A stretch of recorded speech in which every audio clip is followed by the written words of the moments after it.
Missing people's cases are always heartbreaking. For families, the uncertainty is the worst.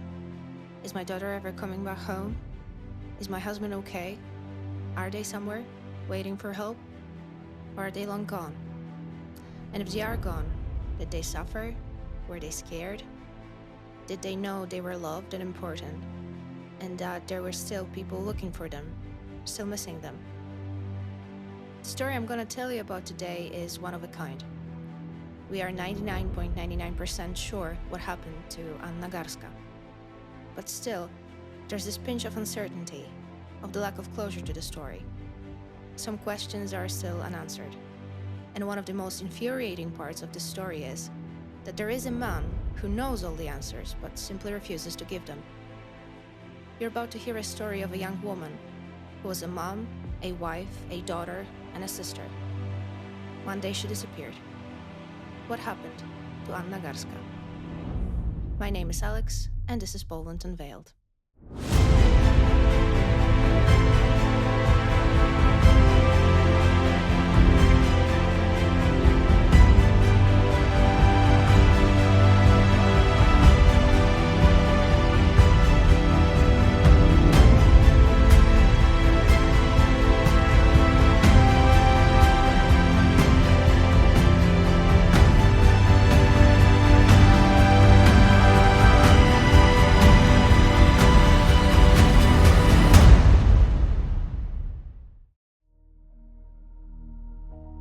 When preparing to this episode and doing my research, I had to go through dozens of web pages with articles on that case, watch some videos and some interviews, but you have to know that I'm an incredibly analog person, and for some reason, even though I appreciate the internet as an infinite source of information, I always value books more than any online article.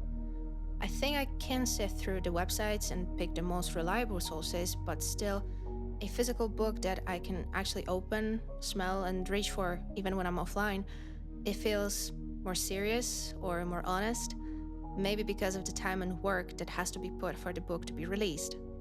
I mean, don't get me wrong, I'm fully aware that there are plenty of trash books out there, like the one of Freak Bakers about the Max Day family disappearance, so one has to be careful when choosing their sources.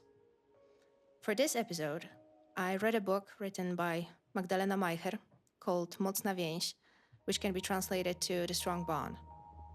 Having read this book, I feel as if I actually met the family of Anna Garska, especially her mom and Anna herself. And it made me kind of feel this story even more, if you know what I mean. It made me more mad, more sorry for what happened and why. However, I will try and present this story as objectively as I can. I will refer to interviews with the person found guilty of Anna's disappearance and death so that you can listen to both sides of the story and use your own judgment on it. The story begins in December of 1982 in Sosnowiec, Poland. This town belongs to Zagłębie region, known for its coal mines. On the 4th of December 1982, Mrs. Michalina Kaczyńska welcomes to the world her second daughter, Anna. She's beyond happy, because even though she already had a child, Anna's big sister, Agnieszka, Mrs. Kaczyńska had wanted to have another baby for years. She prayed for it, cried about it, and then finally, she got pregnant again. Mrs. Kaczyńska was a bit worried that her baby girls wouldn't get along easily due to the age difference, and of course, the girls would fight sometimes, but at the end of the day, it was obvious that one could die for the other. They weren't exactly inseparable. Agnieszka was 6 years older than Anna and wanted to have her own world and her own friends, whereas Anna wanted to follow her big sister everywhere and copy her in everything. They were very different though. Agnieszka has always been confident and social. Anna, on the other hand, was shy and sensitive. I think that both of them benefited from this dynamic though, learning how to deal with people who are their exact opposites. Agnieszka has always been a protector of her baby sister and an idol to Anna. Growing up, the girls were getting closer and closer together because the age gap between them became less noticeable. And the girls' parents were very glad to see that, knowing that Agnieszka and Anna would always have each other to rely on no matter what. And as the story shows, they weren't mistaken. Anna was a good kid. She was doing well at school, but for some reason she had trouble making friends. She was nice and pretty, but not exactly popular, probably because of her shyness, and at some point, when she was in high school, she was being bullied by the girls from her class. She tried to find refuge in her family, where she would always be told that she was a great girl, kind of like in The Hope. He was kind, he was smart, and he was important. So Anna knew that. But it must have been hard for her to try and be more open around her classmates and make new friends when she had always been a bit scared of social interactions, a bit withdrawn, and then got bullied. It definitely didn't help her build confidence and self-worth. Despite bullying, though, it wasn't like her teenage years were a disaster. She had hobbies that brought her joy, like singing and dancing. She was a part of a local choir for quite a few years when she was a kid. Her group even recorded a cassette with carols at one of their local radio stations. Anna's family still keeps this cassette. Also, when Anna was a teenager, she started playing basketball in a girls' team, and they were pretty successful. However, at some point, Anna decided to give it up because she didn't get along with the girls in the team. Which is weird to me because Anna did have friends, two other Annas who lived in the same neighborhood. So she wasn't an outsider. She was a normal, nice girl who, if given a chance, could show her kindness and devotion once she managed to fight through her self-consciousness. When we talk about a teenage girl, it's hard not to mention her love life. I know about two of Anna's romantic relationships, and given how she's described by her family, I believe they actually could have been the only romantic relationships in her life.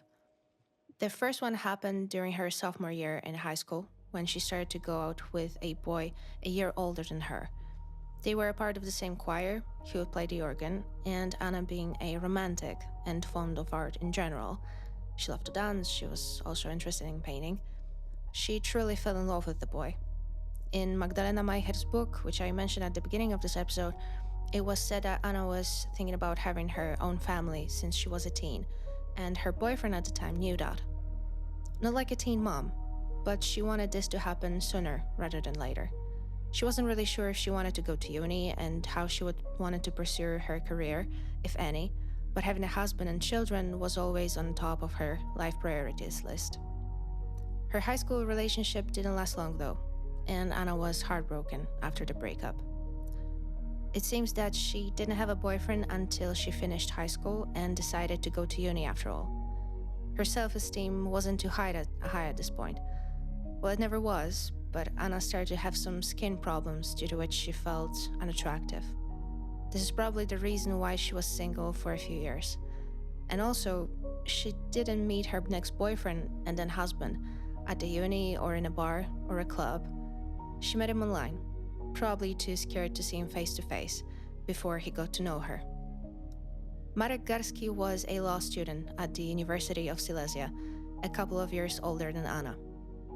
The fact he studied law at a prestigious university, had very precise plans for his future, he wanted to be a police officer, and was mature and handsome, it could have been a bit intimidating for Anna, but also very impressive. She didn't consider her uni or her major in any way impressive.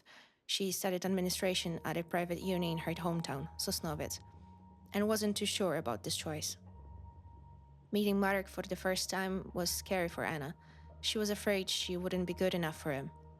But they clicked straight away. I mean, it was easy for them to talk over a web chat before they met, but it's so different than talking face to face, which is far more stressful. It turned out that there was nothing to be scared of though.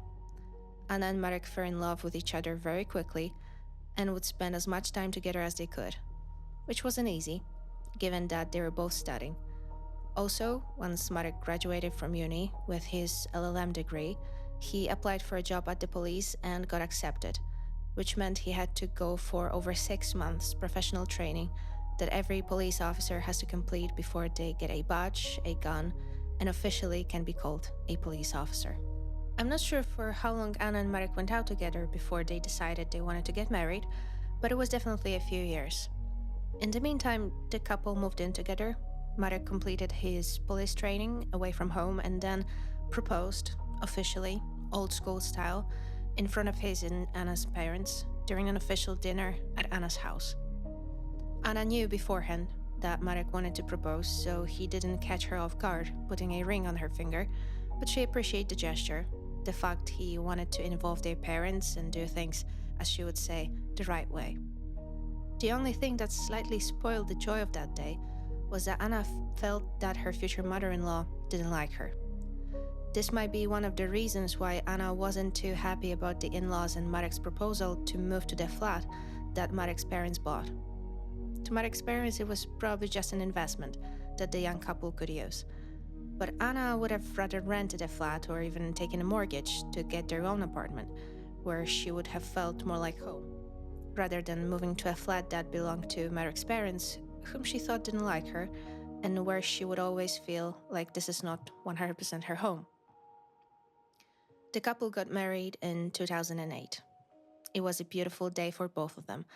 Anna was looking for her wedding dress with her mother and sister and couldn't find the perfect one for ages. But once she eventually found it, she felt like a princess, and it showed. Agnieszka, Anna's big sister and her best friend at the same time, was Anna's maid of honor. The newlyweds moved to Marek's parents' flat in Czelacz, about a 15-minute drive from Anna's hometown, Sosnowiec. They were incredibly happy and very much in love. This is the point of a relationship which in most cases looks more like a romantic comedy rather than a real life. And I mean Anna and Marek's feelings here because when it comes to real life, they were down-to-earth people with full-time jobs and responsibilities. Marek was working with the police. Anna started a job at the social insurance institution. She wasn't too sure about this position at first because at school she hated math. I can relate. But her sister convinced her to apply, and it turned out that Anna was just the person for the job. Incredibly reliable, solid, focused, and always on time. It was one of her personality traits. Anna took all her responsibilities very seriously, and it showed later in her life, and was one of the reasons why her family knew that Anna wouldn't disappear just like that one day. Anna and Marek honeymooned in Egypt and returned more happy and tanned than ever, and Anna's colleagues would joke that she better make sure that only the two of them arrived back in Poland, not three. But Anna wasn't pregnant after her honeymoon, and even though her friends and family would say that it was early, that she had just got married and she should enjoy her time one-on-one with her husband, Anna felt ready to start her family. She felt ready since she was a teenager and never planned a big career. She wanted to have a husband and babies to take care of. She knew that this would make her the happiest. But months and years would pass and Anna still wasn't pregnant and was getting more and more heartbroken. At some point, she even heard her mother-in-law's snarky comment that all women can get pregnant, only she can't. Well, first of all, lady, not all women can actually get pregnant. Second of all, having a baby is not some sort of a skill that you can acquire when you have a uterus. Sometimes it just doesn't happen, and Anna wanted to know why. After over a year since getting married, Anna and Marek underwent a series of medical examinations, only to find out that their infertility was idiopathic, meaning everything was okay with them. They're both healthy and, in theory, able to get pregnant, but the doctors had no idea why they still weren't expecting. Anna was incredibly upset with this diagnosis, which didn't explain anything. She found comfort in sharing her thoughts and problems on an infertility forum because, after a while, she realized she couldn't share this with her husband anymore. Marek hated the pressure. His philosophy was, when it happens, and he was sick and tired of all these tests, IVF talks, and making love to his wife accordingly with her cycle. Their trying to conceive journey seemed to have taken its toll on their marriage. Anna was barely able to think about anything else but pregnancy. She even thought that Marek didn't want a baby, or at least not as much as she did. They were seriously considering IVF when, all of a sudden, after about 2 years of trying, Anna saw 2 lines on her pregnancy test. It felt like a miracle to her. Maybe the fact that they decided on IVF took some pressure off of both of them, as they tried to make peace with the fact that they might never be biological parents, and then, bang, it happened. To Anna, it was a dream come true, and Marek was truly over the moon as well. Their families were also beyond happy and were waiting impatiently to welcome a new family member to this world. In January 2010, Anna had her beautiful baby girl, who she and Marek called Dominika. The girl instantly became the center of the universe for her mother, who simply fell in love with her baby. Marek was proud to have become a father and the protector of his little family. The grandparents and aunties tried to spoil the little one rotten. Dominika has always been considered a spark of joy in everyone's lives, and I'm sure this is the case up to this day. But these happy days didn't last long. Like I said before, the infertility period, if I can call it that, seemed to have strained Anna and Marek's marriage. Anna was staying home with the baby for a few months, enjoying motherhood, whereas Marek was going to work as usual. But something changed between the couple. Anna wasn't sure what it was. She realized that her husband was staying at work longer than required, although he would say it was a busy period.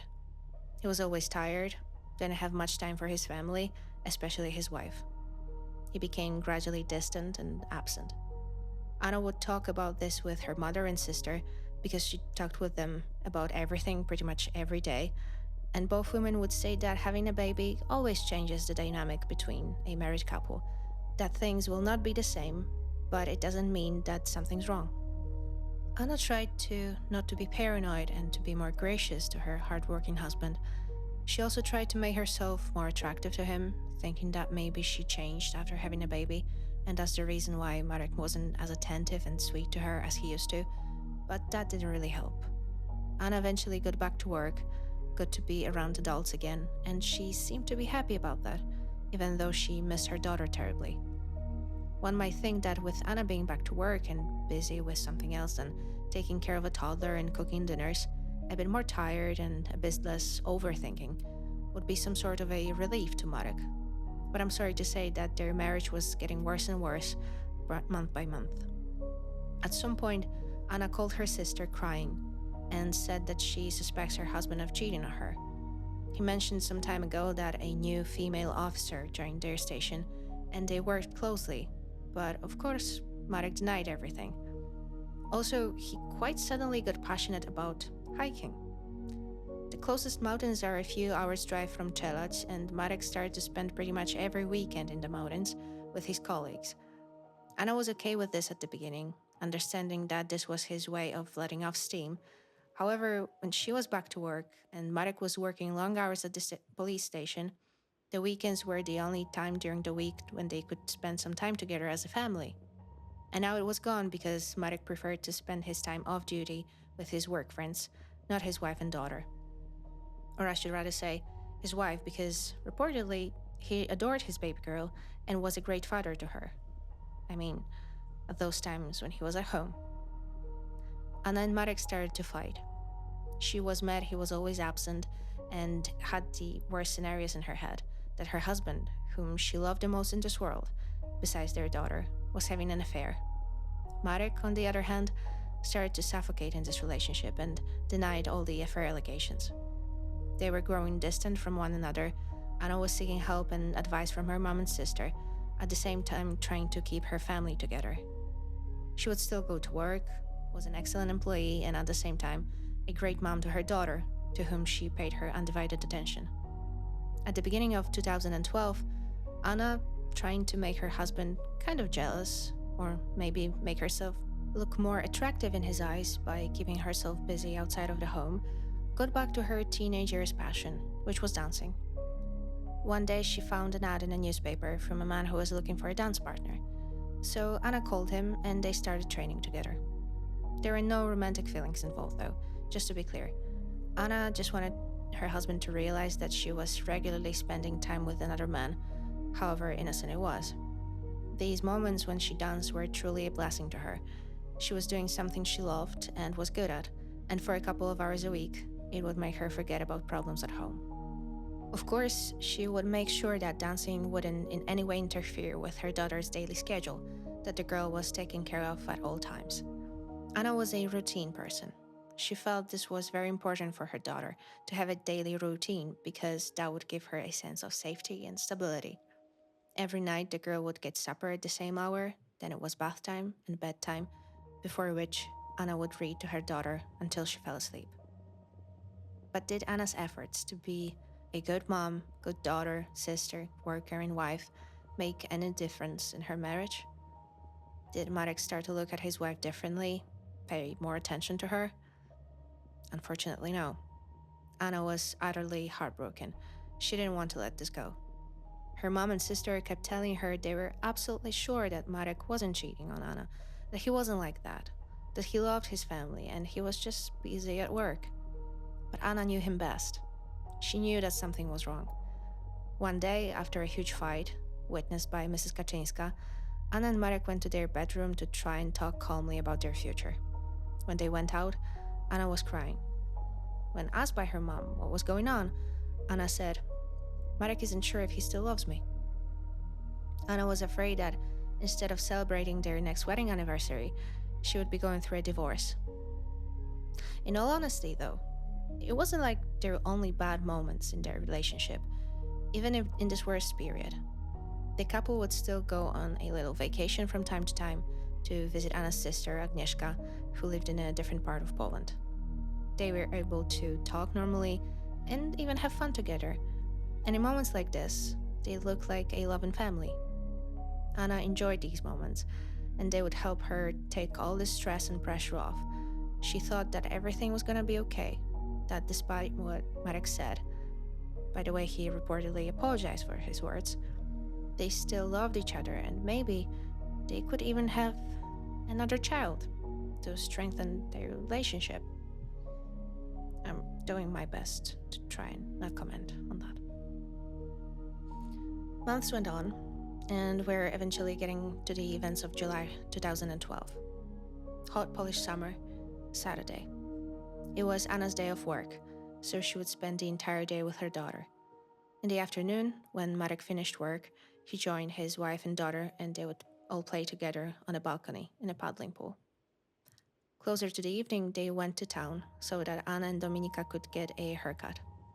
Afterwards, Marek drove them both home and went out again to get groceries. In the meantime, Anna was preparing Dominika for bed. The girl got her supper, then a bath, then went to bed, as usual. It was either before their hairdressing appointment or during the evening routine with her daughter when Anna called her mom to tell her about her day. She would always do that. She called her mom every day, sometimes a few times a day, because this is how close they were. During that phone call, Anna sounded happy and relaxed, said she was enjoying her time with her husband and daughter that afternoon. It didn't sound as if anything was wrong. In fact, Anna was one of those people who could never hide their true emotions. She was incredibly expressive. Marek would even say later on that she was too emotional and maybe even unstable. If she had a problem with something, one could be absolutely sure that people close to her would know that immediately. That phone call, made on the 7th of July 2012, was the last time Mrs. Kaczynska would ever hear her daughter's voice. It's Sunday, the 8th of July. A few days before, Mrs. Kaczynska went to visit her older daughter, Agnieszka, who lived a few hundred kilometers away from her sister and parents, along with her husband and 2 daughters. Agnieszka was just about to start preparing a Sunday breakfast when her mother's phone called. It was Marek. Mrs. Kaczynska picked up the phone from her son-in-law, having no idea that what she was about to hear would change her life. "Has Anna called you today?" Marek asked. Mrs. Kaczynska, surprised by this question, said no, and asked why Marek couldn't ask his wife that. To which Marek replied, "Well, I can't do this because Anna left home last night and didn't come back all night. That's why I'm asking." Anna's mother got speechless for a few seconds. Anna left home for the night and still hasn't come back? That doesn't sound like her. She wouldn't do things like this even when she was a teenager, not to mention now, when she was a grown woman and a responsible mother to her child. Without even thinking about this, maybe led by her intuition, Mrs. Kaczynska told Marek to immediately go and report at the police station that his wife had gone missing, and then she hung up. That was literally the first thing she said. She didn't ask why or what happened, or didn't try to comfort Marek by saying, "I'm sure she'll be back home in no time." No, the first thing she thought about was that Anna went missing and that the police had to take care of it. Once she hung up with Marek, she dialed her daughter's number, hoping and praying she would pick up. It didn't happen. After a few signals, the call would go to voicemail. So Mrs. Kaczynska left a few messages asking Anna to call her back immediately because she was worried. Agnieszka also tried to call her sister, but to no avail. Nobody would pick up the phone. At that point, both women knew it was time for further action because something was really off about the situation. There was no time for crying or waiting for Anna to pick up her phone. Mrs. Kaczynska got up, packed her things, and either went or was driven straight to the bus station with the plan to get back home as soon as possible. She was a few hours' drive away from home and her husband, Anna's dad, and she wanted to tell him what was happening and make a plan for the next few hours and days. On the bus home, she was still trying to call Anna, but the result was the same. Calls went to voicemail after a few signals. When Mrs. Kaczynska got back to Sosnowiec, she told everything she knew about Anna's disappearance, and at that moment, Janusz Kaczyński, Anna's father, thought two things. First, how stupid it was for him and Anna to fight lately. Their father-daughter relationship wasn't great over the past months, and the reason for it was trivial. Once, he and his wife, Mrs. Kaczynska, had a fight, and of course, Anna took her mother's side in that argument, as she would always do. These two were very close. And Mr. Kaczynski felt left out and angry because of that, and it resulted in him and Anna not talking normally for months. Now, knowing that his younger daughter is missing, and having no idea where she might be or if she's safe, Mr. Kaczynski would give everything to hold her once again and to put their silly argument to an end. The second thing he thought, and he said it out loud, was that maybe Marek, Anna's husband, had something to do with her disappearance. Maybe it was his fatherly instinct not to trust any men around his daughters, or maybe he never really liked Anna's husband. But he immediately felt, having heard the story of Marek's phone call that Sunday morning, and knowing his daughter very well, that Marek was not telling the whole truth about the situation. It was obvious to Mr. Kaczynski that if Anna had a fight with her husband and stormed out of their apartment, which she never did before, and definitely not at night, the first thing she would do is to take her daughter, and second, call her mother for comfort and advice. And she would probably come and stay at her parents' place. However, even if she didn't come to her parents, Mr. Kaczynski thought, she would have gone to someone she knew and was friends with, and there weren't many people like this in Anna's life. It could be one of her colleagues, but that theory failed when Anna's mom and sister, Agnieszka, from Monday on started calling everyone Anna knew and asking about her whereabouts. There was also a thought, but nobody really believed that Anna didn't want to talk with anyone from her family and wanted to be left alone, which would explain why she wouldn't pick up Marek's calls, obviously, but also her mom's, dad's, sister, and brother-in-law's, meaning Agnieszka's husband, Rafał. For that reason, when Agnieszka went to work on Monday morning, she told her colleagues about her sister's disappearance and asked if they could try, one after another, and call her sister. Maybe she would pick up from an unknown number. Agnieszka's colleagues wanted to help, and of course, they started calling, but again, nobody picked up. Actually, there was no signal anymore, as if Anna's phone went dead. And no wonder, given how many people tried this number.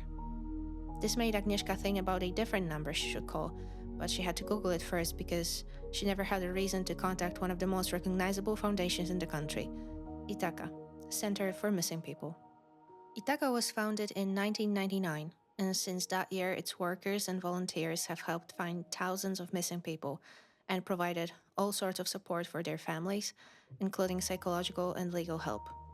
They're also known for their campaigns and actions regarding mental health, and they keep an updated database of missing people.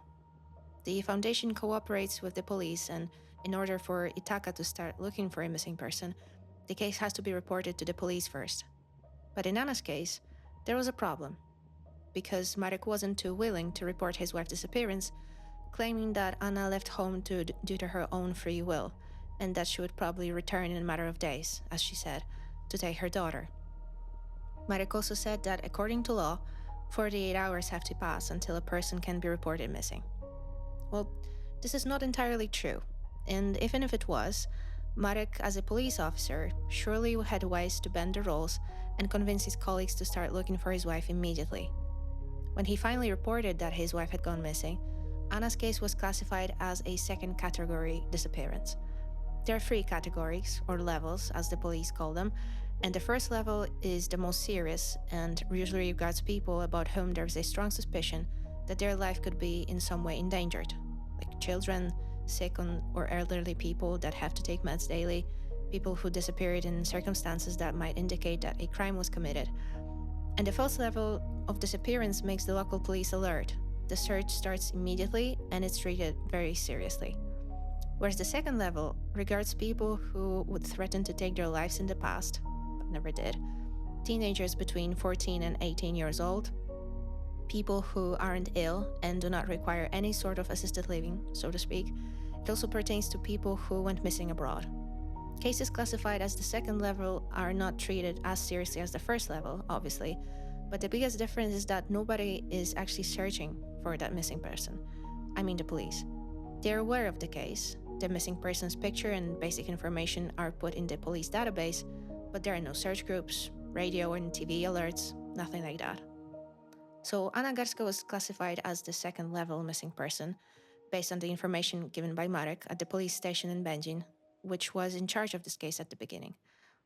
I'm wondering why it was that station in Będzin, which is quite close to Czelać, where Marek and Anna lived, or Sosnowiec, where they worked, but I didn't find information on why Marek reported the case in Będzin instead of his own police station in Sosnowiec. Anyway, Marek reported that he and his wife had a fight the night of the 7th of July 2012, after which Anna left their flat in Czelać, saying she would be back in a few days to take her daughter. He also added one more element to the story, which he didn't tell Anna's family at first. He told the officer who accepted the missing person report that he suspects his wife went abroad with her dance partner because, according to Marek, his wife had an affair. So, based on all that information, Anna was officially missing, but nobody really looked for her, except for her family and then, once the disappearance report was submitted, the Ithaca Foundation. What was Marek doing these first few days after his wife's disappearance?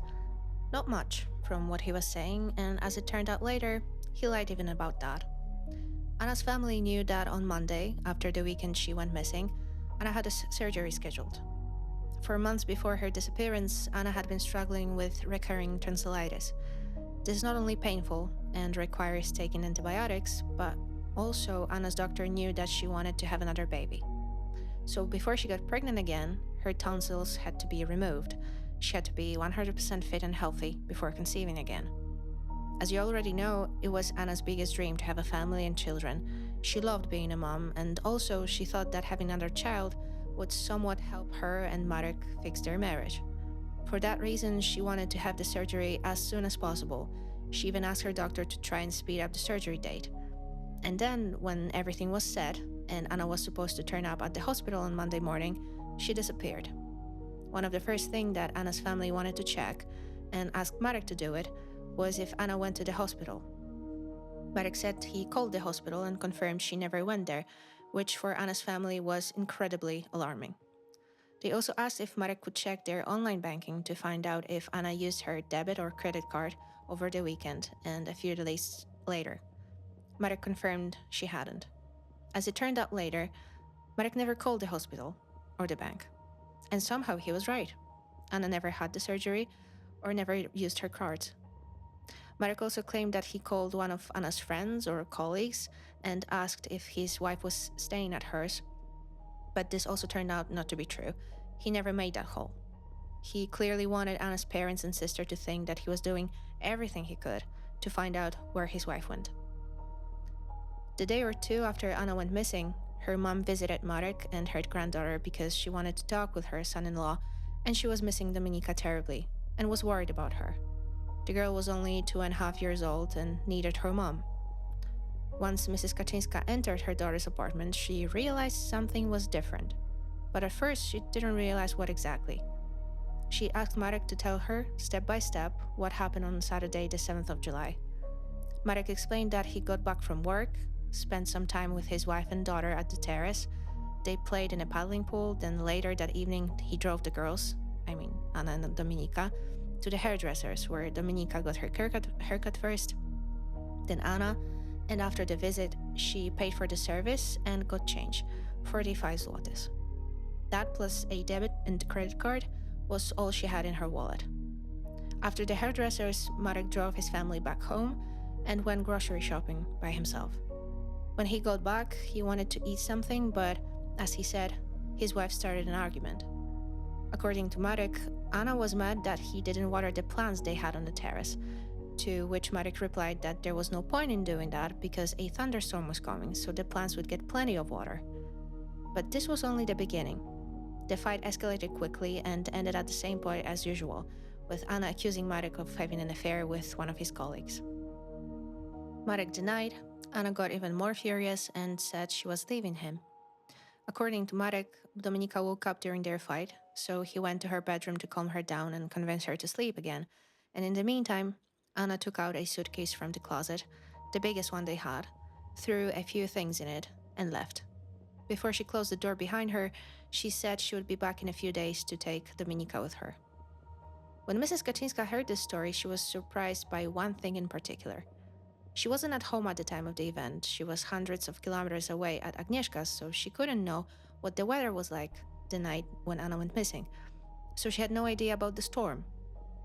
And you have to know that Anna was incredibly afraid of thunderstorms, to the point that this grown-up woman would hide in a bathroom or garage so that she wouldn't hear thunders. And now her mother hears that Anna not only left her home in the middle of the night, which she never did before, but she also didn't go to her parents' place, but maybe due to the fact that only her father was at home at the time and they weren't on good terms. She didn't go to any of her friends, but also she left home knowing there was going to be, or already was, a thunderstorm, and she didn't take her car. It was still there, outside her home. Marek claimed that after his wife left home, he tried calling her, left a few messages in her voicemail, trying to convince her to come back home, but when that didn't help, he got in a car, leaving his 2.5-year-old daughter alone at home in the middle of the night, and started to look for his wife in the neighborhood, hoping he might spot her somewhere walking with her suitcase. The story was getting weirder and weirder, but Anna's mother for the longest time didn't want to see the obvious.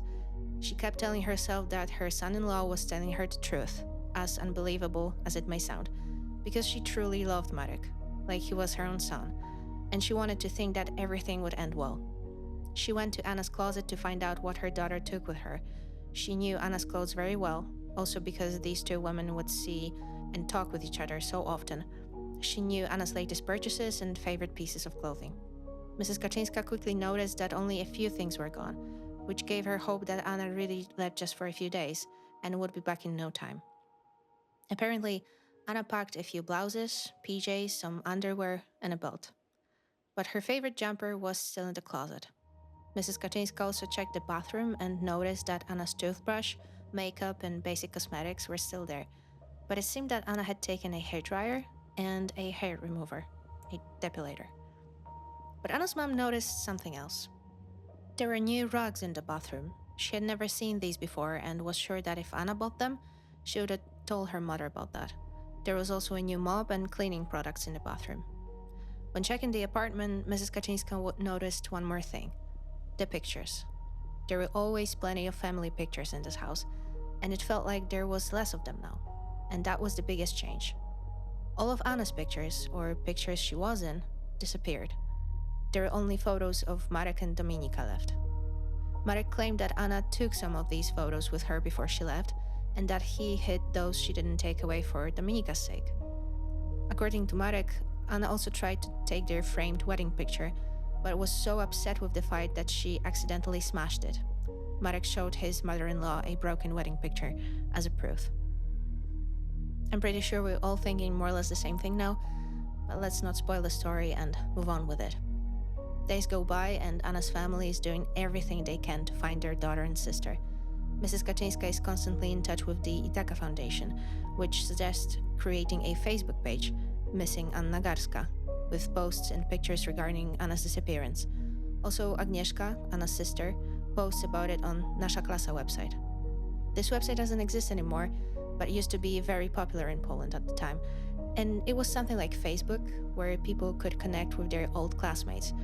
The name of the website can be translated to Our Class. Also, the family got in touch with a few local and national newspapers, which resulted in articles being written about Anna. In the meantime, Agnieszka was still making endless calls to hospitals, hotels, Anna's old friends, pretty much any place she could think of where Anna could potentially go to. Mrs. Kaczyńska, Anna's mom, thinking that Anna could have been attacked by someone after she left the house, insisted that the CCTV in a club close to Anna and Marek's apartment should be checked. Maybe she went there or walked past it, but Marek and Mr. Kaczyński checked the recordings and Anna wasn't there that night. Then Anna's mom remembered that they should check local pawn shops. Anna was wearing some jewelry on a daily basis, especially her engagement and wedding ring. So Mrs. Kaczyńska called her son-in-law and asked him to check this lead. But to her surprise, Marek calmly said, he's always been incredibly calm, that Anna didn't have her rings on her when she left because she threw them at him after the fight they had that night. So the rings were at home, safe and sound, as opposed to Anna herself. In this situation, Anna's family continued their search in a more traditional, if I may say it, way. They were putting posters all around Czeladź, where Anna lived, Sosnowiec, her hometown, probably Będzin, when she was reported missing at a local police station. Agnieszka was also hanging posters in her town where she lived, Gorzów Wielkopolski, because Anna used to visit that place from time to time, and there was a chance that someone might recognize her. Mrs. Kaczyńska was also walking for kilometers on end, looking for her daughter on feet, without any volunteers who could help her, without tracker dogs. A 60-plus-year-old woman was going places no woman should ever go to for her own safety, just to make sure Anna wasn't held captive in some godforsaken basement or if her body wasn't abandoned in some random bushes by the railway. However, at that point, Anna's mother still believed that her daughter was alive, and probably because of that, she didn't want to see her son-in-law's weird, or I should say, alarming behavior. The search continued. Even though nobody believed in Anna's affair with the dance partner, Agnieszka thought it would be silly not to check if he knew anything about her sister's disappearance, so she made a few phone calls, persuaded a few people, and got his phone number. As it turned out, Anna's dance partner didn't even know at first that Anna was missing. However, he admitted to Agnieszka that he was very surprised, maybe even angry, that Anna didn't turn up at their training session lately, and she didn't let him know she wouldn't come. As he said, it happened a few times that she had to call their meeting off because something popped up. He understood Anna had a baby and her daughter came before everything else, but she would always inform him beforehand. He also denied they ever had any affair. From what I understand, they weren't even too close, wouldn't call each other friends, but would spend some time together during the week, practicing for dance competitions. The dance partner said he liked Anna. She was very passionate about dancing. It showed that she loved doing it, but at the same time, he saw some sort of sadness in her. But she never confided in him. Like I said, they weren't friends and only knew each other for a few months. This man was never a suspect in Anna's case. No affair allegations were ever confirmed, and it was ruled out that he left Poland with Anna or any other woman at the time when Anna went missing. As weeks and then months went on, the family of Anna Garska was getting more and more desperate to find her. They knew that if everything was okay with Anna, she would have returned a long time ago, or at least contacted her mom or sister. None of this happened. So they decided to take part in quite a popular at the time TV program, Ktokolwiek widział, ktokolwiek wie, which means whoever saw, whoever knows. For Anna's parents, it was obvious that Marek would take part in the program. However, he wasn't too willing to do that. He said he didn't want to show his face on TV because of his job as an operations officer with the police, dealing with white-collar economic crimes. According to Marek, he needed to stay incognito. He took part in the program, eventually, along with his in-laws, but his face was either blurred or turned away from the camera. The program helped the case gain some attention, but all in all, it didn't help find Anna. So the family decided to go further and hired a private investigator.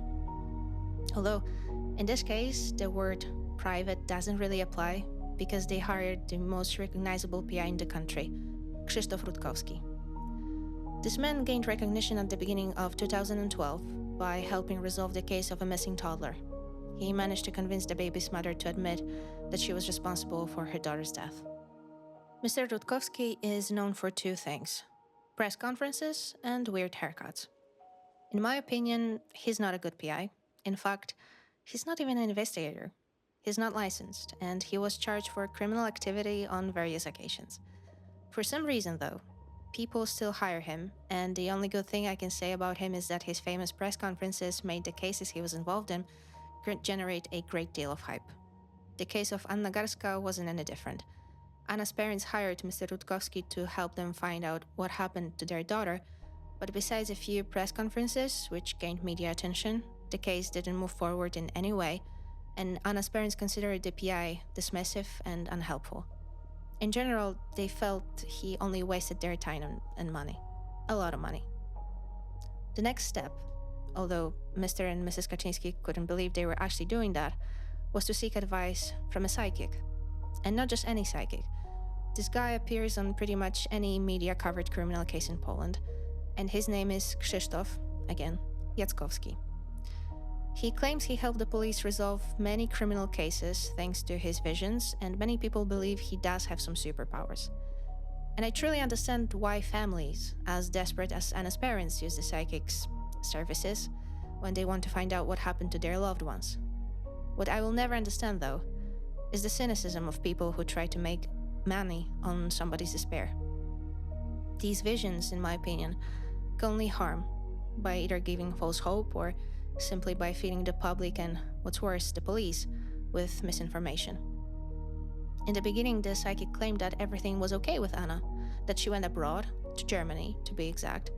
Then he changed his mind after he got some more information from the family, and it was already known that Anna never left the country, and claimed that Anna was abducted and kept in a brothel, but was alive, and she would call her parents a few months later, in fall. Anna's parents did receive a phone call from an unknown number in October that year. Nobody said anything, though. They only heard somebody's breathing and footsteps. Their hearts stopped. They really thought it was their daughter for a moment, but as it turned out later, it was the psychic's daughter. Another cruel joke played on heartbroken parents. What was the police doing in the meantime? At first, not much. Like I mentioned earlier, Anna's case was the second-level missing person, so there was no active search. However, the police interviewed Anna's husband and mother. After the first visit to the police station, it was obvious to Mrs. Kaczynska that the police weren't treating this case very seriously. Based on what Marek told them, Anna left home out of her free will. She probably went abroad. Maybe she wanted to make some money, or maybe she got bored and tired with her family life and simply chose to run away with her lover. So no one was too willing to start the search.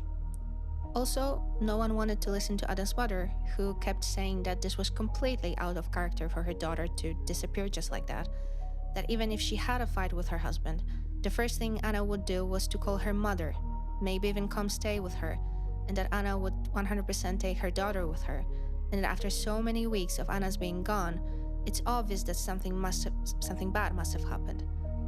But to the police, it was normal that the mother tried to portray her child as a good, responsible person, so they didn't believe her words, as opposed to Marek's words, who was a police officer and, in his colleagues' eyes, probably more trustworthy than his mother-in-law.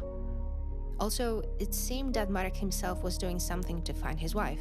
He convinced his fellow police officers to check where Anna's phone logged in during that night, and also check CCTV from a few places he thought his wife could go to, including the CCTV in Katowice, around the international railway station. As it turned out, for the first few hours after Anna left, her phone logged to the BTS station near her home, meaning she must have been somewhere there, although Marek didn't see her when he drove around the neighborhood looking for her. Then the phone was turned off. When it was switched back on, it logged by the previously mentioned railway station in Katowice and stayed there for the next 2 days, until Monday, the 9th of July, after which it was turned off and never got switched on again. Anna's family wondered what she was doing at the railway station for over 2 days and hoped that someone might have seen her, so Marek offered to check the CCTV, but having done that, he said that he didn't see Anna there. What Marek didn't tell Anna's parents, though, was that he saw himself on the CCTV. But we'll get to that later. Anna's family tried to live as normal as possible, given the circumstances, but it turned out to be impossible. Everybody was worried, first and foremost about Anna, but about each other as well. Agnieszka saw that this situation was taking its toll on her parents.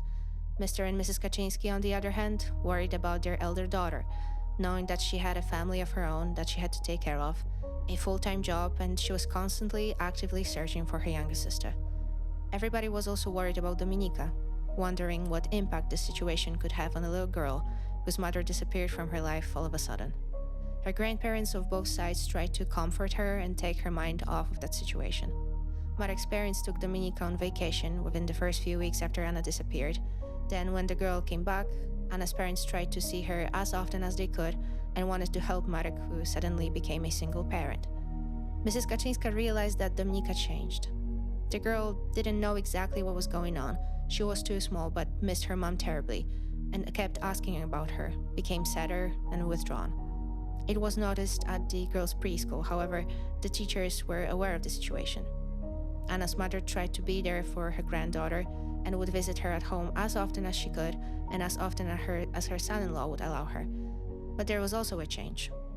Week after week, month after month, Marek was slowly drifting apart from his missing wife's family. It started when Mrs. Kaczynska noticed that Marek doesn't call her mom anymore. In Poland, you call your in-laws mom and dad. I mean, usually, when you're on good terms with them. So Marek stopped doing that. Then when Anna's parents tried to help him with Dominika, he would allow that at the beginning. So Mrs. Kaczynska would pick the girl up from preschool, sometimes took care of her in the afternoons when Marek was at work. But eventually, Marek started saying that he didn't really need that much help, that his parents were helping, and before they knew it, Anna's parents pretty much stopped seeing their own granddaughter. On these few occasions when they got to see her at Marek's apartment, because in their heads it slowly became Marek's place, not Marek and Anna's, they realized that there were some more changes. A few weeks after Anna went missing, all her stuff disappeared from the flat. Her pictures were first, as you already know, but then her clothes, not just like winter stuff, but all of them. Certain things that had their certain places at home because this is where Anna liked to keep them, were suddenly kept somewhere else, as if Marek was adjusting this space to his own needs. Also, when Mrs. Kaczynska was looking for a pressing board once and entered the master bedroom, she realized that the pillow on Anna's side of the bed was different. I don't know if Anna slept on some particular kind of pillow, or maybe this new one was not regular, but the change was visible. There's also something else. A bra. Not too sure if it just lay somewhere on the bed, because I wouldn't want to think that Anna's mother would go through her daughter's and son-in-law's drawers, but it definitely wasn't Anna's. It had a much bigger cup, whereas Anna's breasts were petite, which was actually one of her mother-in-law's objects of ridicule and snarky comments. This lovely woman would say that Anna would never be able to properly breastfeed her daughter with breasts that small. Seeing that new pillow and the bra only a few weeks after her daughter's disappearance, knowing that Anna had suspected her husband of having an affair for months, it was all incredibly alarming for Mrs. Kaczynska, but at that point, she still would rather believe that Marek was an adulterer, not a killer. Also, Dominika's bedroom got a complete makeover. New furniture, new paint, new toys. To Anna's mom, it was heartbreaking because just like her daughter, she believed in routine, which is comforting and gives one a sense of stability. And Mrs. Kaczynska thought that when Anna returned home, she would feel weird in this place, as if it wasn't her apartment anymore. Anna was supposed to be gone for a few days, as Marek claimed, when 2 months passed, and she never contacted her husband, family, or friends. Everyone who cared about finding her felt stuck. Their search, countless phone calls, the involvement of Ithaca Foundation, the PI, the psychic, plus all the missing person posters, news on newspapers and TV, it all changed nothing.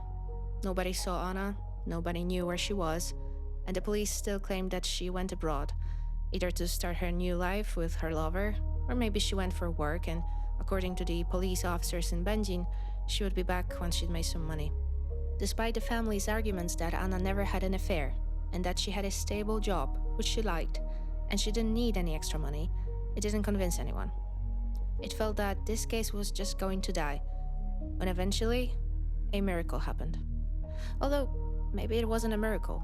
Maybe it was just common sense and some sort of a professional hunch. Let me explain. Anna was known to some of Marek's colleagues, and when they found out she had gone missing, they wanted to help. It hits differently when you know the person who disappears and when it happens to someone you work with daily and closely, as the police officers do. However, Marek didn't want to accept his colleagues' help, claiming that the police officers from Benzin were doing their job and all he had to do was wait. To say it felt weird to Marek's co-workers would be an understatement. They weren't working in the criminal investigation department. I mean, they were, but dealt with different kind of crimes, like money laundering, not murders. But even they knew that Marek's behavior was off. He didn't seem to be too worried about his wife. He didn't want to accept any help in looking for her. Also, as it turned out later, he even threw a little party at his place for his male colleagues, about 2 weeks after Anna disappeared. And at this point of the story comes Mrs. X, as I named her. This is a real person, but her name has not been disclosed. So Mrs. X was working in the same department as Marek, but when his wife went missing, Mrs. X was on her annual leave. When she returned to work and heard the news, she figured it would be good to find out why nothing was happening in Anna's case. So she called the county police in Katowice, which is the capital city for the Silesia Voivodeship, to ask about the progress on the case. And I don't know who was more surprised in this conversation. Mrs. X, when she found out that the fact that the policeman's wife went missing wasn't reported to the higher-ranked police office, or the police officers from Katowice, who had no idea that something like this even happened. Both the officers from Katowice and Mrs. X understood that when the police officer's family member disappears, it potentially could have something to do with the said officer's job, and therefore, this case has to be treated very seriously, instead of being reported to a small-town police station. From that moment on, things started to move much, much faster. The Criminal Investigation Department in Katowice assigned 2 of their best people to find out more about the case. It was also reported to the Internal Investigation Bureau, which is like the police in the police, and also the prosecutor's office was informed, so that they could start an official criminal investigation. Mrs. Kaczynska, Anna's mother, was interrogated, and for the first time ever, she felt like the police were actually listening to her. She went to the police many times before to ask about the progress on her daughter's case, but all she ever heard was that there was no news, and it seemed that the officers were even surprised or maybe irritated that she kept coming and asking. This time it was different. Anna's mother was sat in the room with 2 police officers from Katowice, and they asked her to tell them about Anna. Everything. From the day she was born, what she was like when she was a baby, a teenager, how she met her husband, what was her life like before she went missing, literally everything. So Mrs. Kaczynska started talking, and it lasted for hours. She described Anna as a shy kid, a good student, and quite a talented singer and dancer. Not particularly outgoing, didn't have much friends, used to be bullied at school. Anna never rebelled as a teenager, never ran away from home, never had heated fights with any of her family members. She was honest, reliable, sensitive, family-oriented, both when she was a kid and when she started her own family, which she always dreamt of. Anna's mother told the police that her daughter's love life wasn't, let's say, intense. She was a romantic at heart and wanted to find her true love. She didn't date much back in her day. She believed that Marek was the one. Mrs. Kaczynska admitted that the couple struggled to conceive a baby and that it might have strained their relationship. But Anna was fighting for her family and didn't want to let go. There was a big fight between the couple once, and Anna asked her mom if she and Dominika could come and stay with Anna's parents, to which Mrs. Kaczynska obviously agreed. But the couple managed to resolve the issue, so Anna never left her apartment. This only confirms that if Anna had indeed left her home on the 7th of July 2012, she would have contacted her family and stayed with them. She had plans for the future.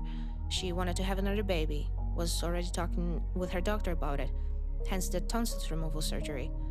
Plus, and Mrs. Kaczynska stressed that, it would be unbelievable to think that Anna left her husband for so long. but leaving her daughter for over 2 months and never contacting her was a, quote, science fiction. Dominika was the very center of Anna's universe, and this is how Mrs. Kaczyńska knew that something must have happened to her daughter. The police wanted to focus on Anna's marriage for a moment and Marek's behavior once his wife went missing. So Mrs. Kaczyńska told them truthfully that she checked what was gone from Anna's house and that it wasn't much, just a few clothes, no cosmetics, no toothbrush, but she took a hairdryer and a depilator. And all this was packed in a huge suitcase. She left her keys, her car, her engagement and wedding rings. Her pictures were gone from the house, then later, all of her stuff. The apartment itself changed, particularly Dominika's bedroom.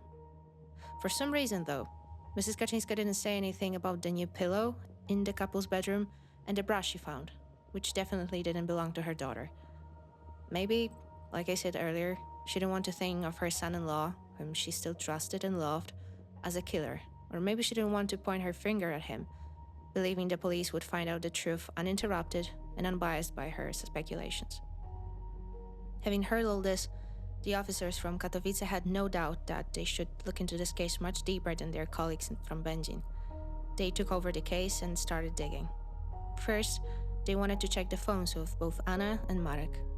It turned out that Anna's phone would log into the BTS station the closest to her house up until 11:29 p.m., which is more or less an hour after, according to her husband, Anna left the apartment. Then the phone got switched off and was turned on again about 2:40 a.m. It still logged into the BTS station in her neighborhood, which indicated that Anna was still somewhere close to her house for over 2 hours after she left home. Then the phone was switched off again and was turned on later that morning between 3 and 4 a.m. And this time, it was registered by the BTS station in Katowice, around the railway station. In the meantime, Marek made a few phone calls to his wife between 11:09 p.m. and 11:50 p.m. At 11:10 p.m., he left a voicemail, something in between the lines of, "Where are you? Come back home." Then, for over 3 hours, up until 2:22 a.m., he didn't try to contact his wife. Before 4 a.m., he phoned his wife twice, then once at 7:25 a.m., and the last time at 6 p.m. on Sunday, the 8th of July. Between the 9th and the 23rd of July, he tried to call his wife twice. From what we know, on the night of the 7th of July, Marek's phone was either at home or turned off, which is weird, given the fact that he got in the car and, as he claimed, drove around the neighborhood, and further, because we know now that he went to Katowice, a 20-minute ride away from Czeladź, and his phone was still logging in around his house or was turned off. Why did he leave his phone at home? Why didn't he take it to Katowice? Why would he turn it off at some point that night? Why didn't he wait for Anna to call him or text him? Also, why did he leave his 2.5-year-old daughter alone at home in the middle of the night? It's also worth mentioning that if Anna left home on her feet, dragging her huge suitcase, how's this possible that no one heard the wheels of the suitcase on the pavement? It was hot, the neighbors had their windows open, and yet no one heard her or saw her. As I mentioned earlier, after 2:49 a.m., Anna's phone was turned off and then switched on again and logged to the BTS station around the main railway station in Katowice until Monday afternoon. Again, no one saw Anna there. She wasn't on any CCTV, both in her neighborhood or the railway station and the streets nearby. However, Marek was there, and he didn't tell Anna's family. What was he doing here? When the police asked him that, he said that he was looking for his wife. How did he know she went there? Why did he never mention he looked for Anna in Katowice? He said that there were many places he went to that night trying to find his wife, and he simply forgot. But what he also forgot to mention was that he was looking for a 24-hour post office in Katowice, and it happens to be located just by the railway station, where Anna's phone was registered by the BTS station. What a perfect coincidence. And why? I will explain later when the police find Anna's phone eventually. The officers from Katowice continued their investigation. Once they had interrogated Anna's mother, they wanted to talk with other people who could say something more about Anna. The police talked with some of her colleagues who described her as a very reliable co-worker and a great mother. Anna's boss said they were very surprised when she stopped turning up at work because it never happened before. She rarely took her days off work or called in sick, but if it happened, the boss would have always been informed beforehand. The coworkers would also say that even though Anna treated her job very seriously, it was her family that remained at the center of her attention. She always talked well about her husband. It showed she was still very much in love with him, even bragged about him a little, that he was so handsome, so skillful, that she could always rely on him, what a great dad he was. However, one of Anna's colleagues, probably the one Anna was the closest with, said that sometime before Anna went missing, she admitted to some marital problems and was worried that her husband might have had an affair. Anna's colleague tried to comfort Anna and said that she didn't believe in the affair, but if it came to the worst, meaning separation or even divorce, Anna and Dominika were more than welcome to stay at the colleague's place. So Anna had another place to go. She could stay at her parents', at her sister's, or even with her friend from work, but she went to none of these places and her daughter was left at home. For everyone who knew Anna, this was alarming and definitely out of character. The police moved to interrogate Marek's co-workers and found out quite a few interesting things about him. I can finally say it. Yes, Marek did have an affair. And not even one, as you'll find out shortly. Anna was absolutely right in suspecting her husband of being unfaithful, but everyone kept telling her this couldn't be true, that Marek wasn't like that. He was much worse. And there's one part that makes me particularly angry here. Marek's colleagues knew about the affair simply because he cheated on his wife with one of his co-workers. I will call her Miss V. But you have to know that the police officers' families know each other and see each other on multiple occasions. And no one ever told Anna that she was right, that the entire police station where Marek worked knew that he was sleeping with Miss V. Their affair started in 2011, shortly after Miss V joined the station. She was a young and beautiful woman, and I'm sure all the male workers of the station noticed her arrival. However, Miss V wasn't interested in any relationships at the beginning. It was shortly after her latest relationship ended, and as she said in court, it was a toxic relationship, and she wanted to heal from it first, which is why her primary focus at the time was work. She met Marek, of course, they worked in the same department, but she knew he was married, so at the beginning, she wasn't paying attention to him. Everything changed during the first hiking trip that the station organized for its officers. I think that these trips might have been Miss V's ideas. Long weekend, a long and exhausting hike during which Marek stayed close to Miss V. They were both sweaty and tired, carrying their huge backpacks, but there was still chemistry and the two could talk for hours. Then in the evening, everyone had some alcohol, and it happened. Marek landed in Miss V's bed, and the affair started. She didn't feel good about the fact that she was a lover, this other woman, and she tried to break this off with Marek many times, but he didn't want to let it go. He kept saying that his marriage was over, that he didn't love his wife anymore, and that he was suffocating in his marriage. Marek said that his wife was emotionally unstable, that there were situations when she would threaten him with a knife. Not sure if he meant that she tried to hurt him or herself. Marek claimed that he was getting a divorce soon, but it was hard because his wife was crazy and didn't want to let the divorce happen, when at the same time, according to Marek, she had an affair with her dance partner. But he kept saying that divorce was coming, and when it finally happened, he would fight for his daughter's custody, because Anna was unpredictable and unfit to be a mother, and also that she would have to leave their apartment because technically it didn't even belong to her, but Marek's parents. Marek liked to show Miss V pictures of little Dominika, as if he tried to make her imagine how pretty the three of them would look as a family. A sweet little girl, Miss V, and Marek. For some reason though, months went on, and Marek was still married. It seemed weird, given the fact that for someone like Marek, a lawyer by education, it shouldn't be too hard or time-consuming to fill out the divorce papers.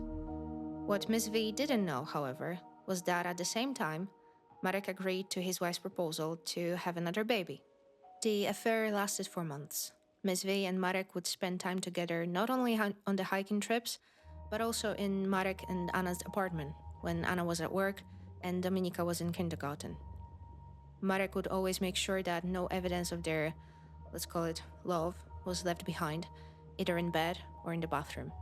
Miss V even said that he seemed paranoid about this.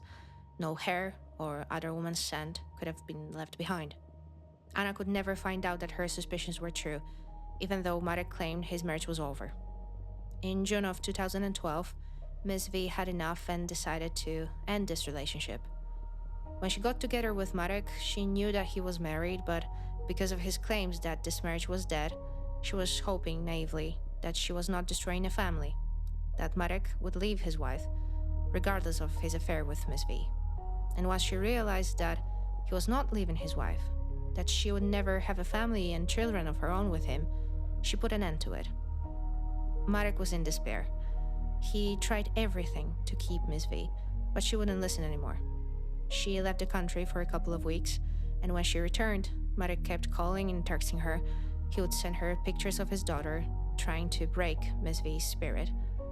Eventually, Marek managed to convince Miss V to meet him at some parking lot because, as he said, he had something important to tell her. When they met, he said, "Anna left. Anna is gone." And Miss V was shocked and asked, "My God, is she dead?" To which Marek replied, "She just left me." As Miss V suspected, this whole meeting had one agenda. Marek wanted to get back together, but now the situation was different. His wife left him, so he was a free man. But Miss V didn't want to continue this relationship or even that conversation. She left his car when they were talking, and once she got home, she called her friend and told her about the situation. And her friend said, "Oh, so he told you." "Told me about what?" And the friend said, "That his wife had gone missing." To Miss V, it was another shock. And even though neither of them said it out loud, both Miss V and her friend thought the same thing.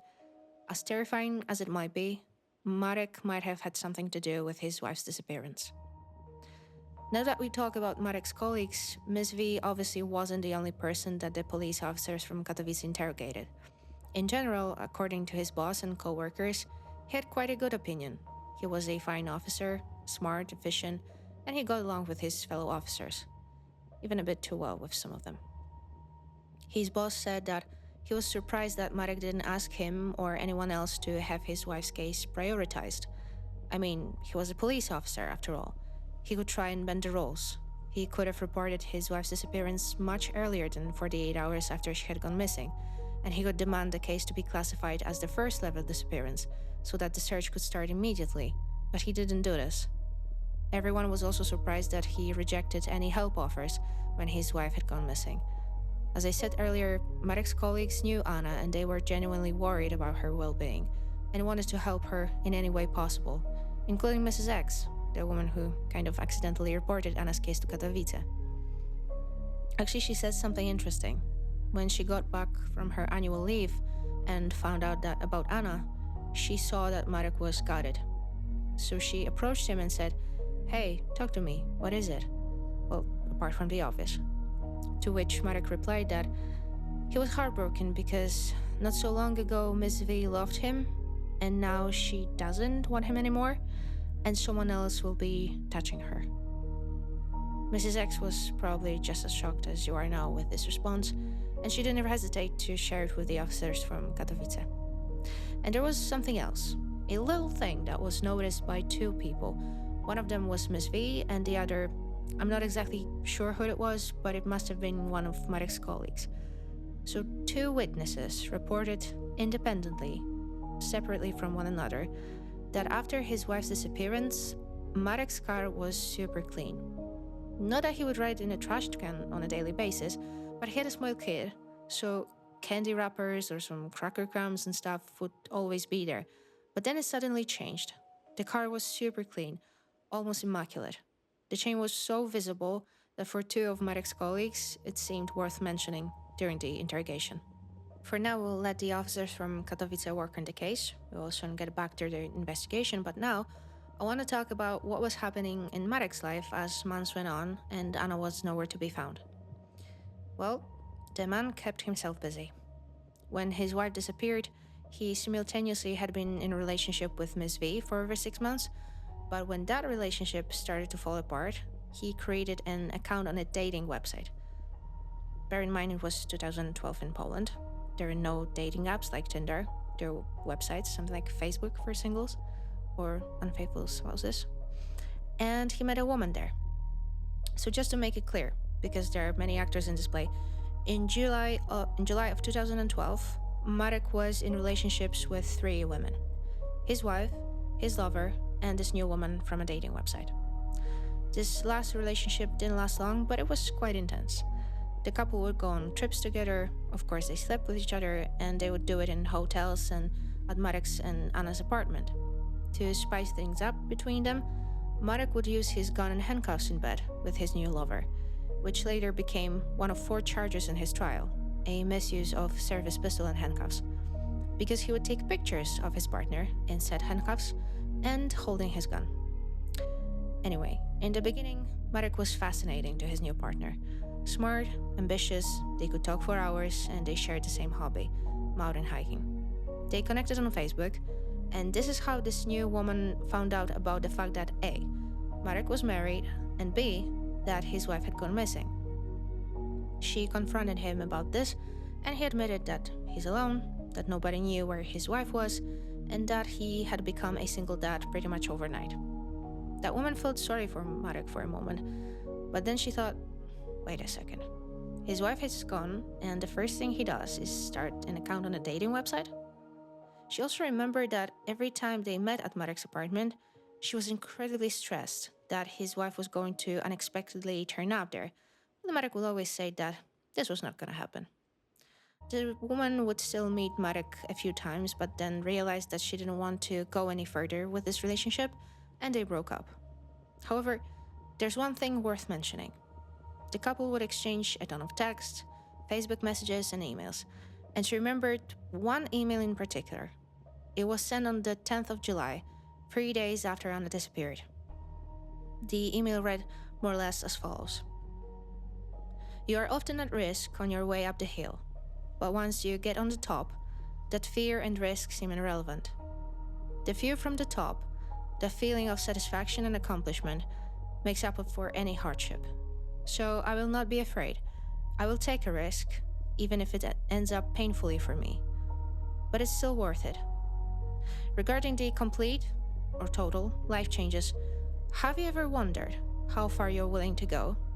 How much are you willing to change in your life for the sake of that happy relationship, for that overwhelming emotion or feeling? I think he meant love in this last sentence. It was hard for me to translate this truly, exactly the way it goes in the original version, because I'm not a sworn translator, but I hope this email still makes sense to you. Anyway, this was what Marek sent to his lover 3 days after his wife had gone missing. And at the same time, he was still actively trying to get Miss V back. His complicated love life wasn't everything that Marek had to deal with. He was also busy battling his in-laws. I told you earlier that he slowly but surely limited their access to his daughter. It got easier once he transferred Dominika to a different kindergarten, claiming it would make his life easier because it was closer to his work. I don't know if it was further from Mr. and Mrs. Kaczynski's apartment, but their contact with the granddaughter wasn't as easy as it used to be. Plus, Marek wasn't that willing to have them over at his apartment so that grandma and grandpa could play or just spend some time with the girl. In these short moments they got to be together, they noticed something about Dominika's behavior. She didn't like to be approached or cuddled from behind. When her grandparents tried to wrap their arms around her from behind, she would get scared and say, "Please let go, you're suffocating me." It was a change. Dominika had never been like this before, and Mr. and Mrs. Kaczynski were scared to even think what that change could be caused by. But there were more changes to the girl's life, and Anna's family found out about it from a newspaper. They saw an article on a charity blood spending action in which some police officers, including Marek, took part. It was about 4 or 5 months after Anna disappeared. And by that article, there was a picture of Marek, Dominika, and some woman. They posed together as a family, and apparently, on that occasion, the fact that Marek's picture and his full name were in the newspaper wasn't a problem, even though he still was an operations officer with the police. But when his in-laws asked him a few months earlier to take part in a TV program about his wife's disappearance, he was hesitant and only agreed to go if his face was blurred. Anyway, seemed like little Dominika had a new mommy and almost no contact with her maternal grandparents. They tried to see her in these short moments when the girl was picked up by her father from kindergarten, but even that ended at the beginning of December of 2012. Mrs. Kaczyńska went to see Dominika on the 6th of November, which is St. Nick's, to give her a gift, a toy or something. And when she was waiting by the building, she saw Marek's car pull up. But he wasn't alone. He was with that woman from the picture in the newspaper. It wasn't Miss V, or as it later turned out, the woman from the dating website. It was someone else. Mrs. Kaczyńska didn't really understand why she did this, but she approached the car, opened the passenger's door, and said to this woman, "Congratulations on taking my daughter's place so quickly." To which the woman replied, "Oh, thank you, thank you." To be honest, when I first read about this, I thought that Anna's mom was going to, slap this woman, but Ms. Kaczyńska is much more civilized than I am, apparently. And even though nothing really happened, Marek was furious with the situation. On that day, he removed Anna's parents from the list of people authorized to pick Dominika up from kindergarten and pretty much forbade the grandparents to see Dominika. From that moment on, Mrs. Kaczyńska could only see her granddaughter from afar, feeling like a spy. Mr. Kaczyński refused to take part in this circus, as he called it, and said this wasn't normal to sneak around kindergarten so that Marek didn't see them, but they could see Dominika to make sure she was okay. Let's talk about some legal matters now.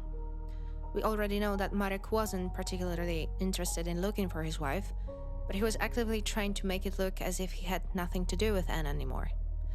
It started only a few weeks after she disappeared. Marek requested that Anna's mother cancel Anna's credit card. Apparently, he wasn't authorized to do it, but Mrs. Kaczyńska was. Also, he filed for a division of matrimonial property in court. He claimed that his wife left him, that she was abroad having fun with her lover, probably not working, and he was not going to be responsible for her debts, which is why he wanted the credit card to be cancelled and their assets divided. Bear in mind, it was only a few weeks after Anna went missing. Sometime later, he tried to do something else. You need to know that in Poland in 2012, every citizen had to be registered or assigned to their residential address, and these records were kept by municipal offices. A bit like in a hotel. You check in and you're assigned to your room, and only you have the key and you can enter the room. So, of course, Anna was assigned to the apartment in Czeladź, along with her husband and daughter, and had every right to enter the apartment. However, not sure how she would do it given the fact that she didn't take her keys the night she left. So Marek and his father, who was legally the owner of the apartment, went to the city hall and requested Anna was removed from the list of the occupants so that she had no legal rights to enter and stay at the apartment in case she ever comes back. And also, if Anna was removed from the list, someone else could be put on it. Sources say that he only tried to do this and nowhere says that he succeeded, so I guess his attempts in this regard failed. But Marek didn't stop here. He tried to divorce his wife during her absence and rid her of any parental rights over their daughter. He wanted to be legally single and the only legal guardian of Dominika. The court didn't want to listen to him though, claiming that Mrs. Garska had been reported missing and was actively searched for by the police, and filing for a divorce at that point had no grounds since she couldn't tell the court if she wanted a divorce as well. In Poland, the judge can only divorce people if they both agree that their physical, emotional, and economical bond no longer exists. Since Anna wasn't there to testify, the case was dismissed in 10 minutes. The same when it comes to the custody rights over Dominika. From the legal point of view, Anna didn't leave her family to start a new life. She was officially reported missing, and her behavior couldn't have been considered a neglect. We know that Marek wasn't too active when it comes to looking for his wife, which looks bad enough, but you have to know that he tried to hurt Anna's family efforts to find her. As you remember, Anna's mom and sister were putting up the missing person posters all over their towns, and at one point they found out that the city guards wanted to find them for littering. One is looking for their missing family member and is about to be punished for that. No wonder then that Anna's family got really angry. However, as they found out, it wasn't the city guards' idea. The city guards received an official complaint from an environment-loving, concerned citizen and couldn't leave it unanswered. It was later proven that Marek was the concerned citizen. Apparently, he couldn't stand seeing his wife's face everywhere he went. He also couldn't stand the fact that the police was getting closer and closer to him, that his explanations regarding the night that Anna went missing were questionable. So he came up with an idea to find another suspect. And the opportunity presented itself on a golden platter. Marek was obviously aware that Anna and her father didn't get along over the last few months before Anna disappeared. Anna's father was alone in the apartment the night she went missing. They were in conflict. That sounded perfect. So Marek didn't hesitate to drop this hint during one of his interrogations. Of course, the officers from Katowice had to check this lead and interrogated Anna's father, who couldn't believe what he was going through and didn't understand why. But since he was the only person who, from the start, suspected Marek of hurting Anna, he soon figured why the police is asking him all these weird questions about his relationship with Anna and the night she disappeared. Mr. Kaczynski, also without hesitation, agreed on the polygraph test, which he passed, however, the second time around. On the first attempt, he was so nervous with the police's suspicions that he reacted to every question he was asked. And bear in mind that at the beginning, the polygraph specialist usually asks very basic questions like, is your name that and that? Because you only get asked yes or no questions, or are you married? Mr. Kaczynski had to calm down first and took the test again. This time he passed and was ruled out as a suspect. Almost a year went by. A year fulfilled with pain, but also hope that Anna would come back. The police from Katowice was still working on the case, collecting evidence, interrogating, but they still didn't have much to share with the family. Anna herself, or her body, was nowhere to be found. She didn't contact her family, she didn't come back for her daughter, her phone was dead and never got switched on again. For Anna's family, this case seemed hopeless. But they were soon to find out about a breakthrough in the investigation. Mrs. Kaczynska asked to have access to her daughter's case files many times, but she was denied over and over again. And one day, the prosecutor agreed and invited her to come over to his office to talk first, and then she was allowed to read the files. It was late spring or early summer of 2013. Mrs. Kaczynska turned up at the prosecutor's office. The two officers from Katowice were also there. She was informed that she will have access to most of the files, but not all of them for the investigation's sake. But before they started, the prosecutor asked Mrs. Kaczynska a few weird, as it seemed at the beginning, questions. He asked if Mrs. Kaczynska knew Jarosław Dąbek. Mrs. Kaczynska said no, but the prosecutor continued. Have you ever been to Radosna Street in Katowice? Again, no. Do you know if your daughter knew Mr. Dąbek or has ever been to Radosna Street? Anna's mom answered that, to her best knowledge, no, but one can never be sure. They were close, but Anna didn't share every single detail of her life, so who knows? Then the prosecutor asked if Anna ever went to Germany, Munich to be exact, and stayed at this and this motel, or if she knew someone called Martin Landsberg. This time, Mrs. Kaczynska was adamant that Anna didn't have any friends abroad. She still didn't understand what this was all about, why all these funny questions, and then she heard, "We found Anna's cell phone." Mrs. Kaczynska's heart stopped for a moment. She asked where, and got the answer she never expected. So the phone was found in a warehouse that belongs to Polish Mail, in a section of undeliverable parcels.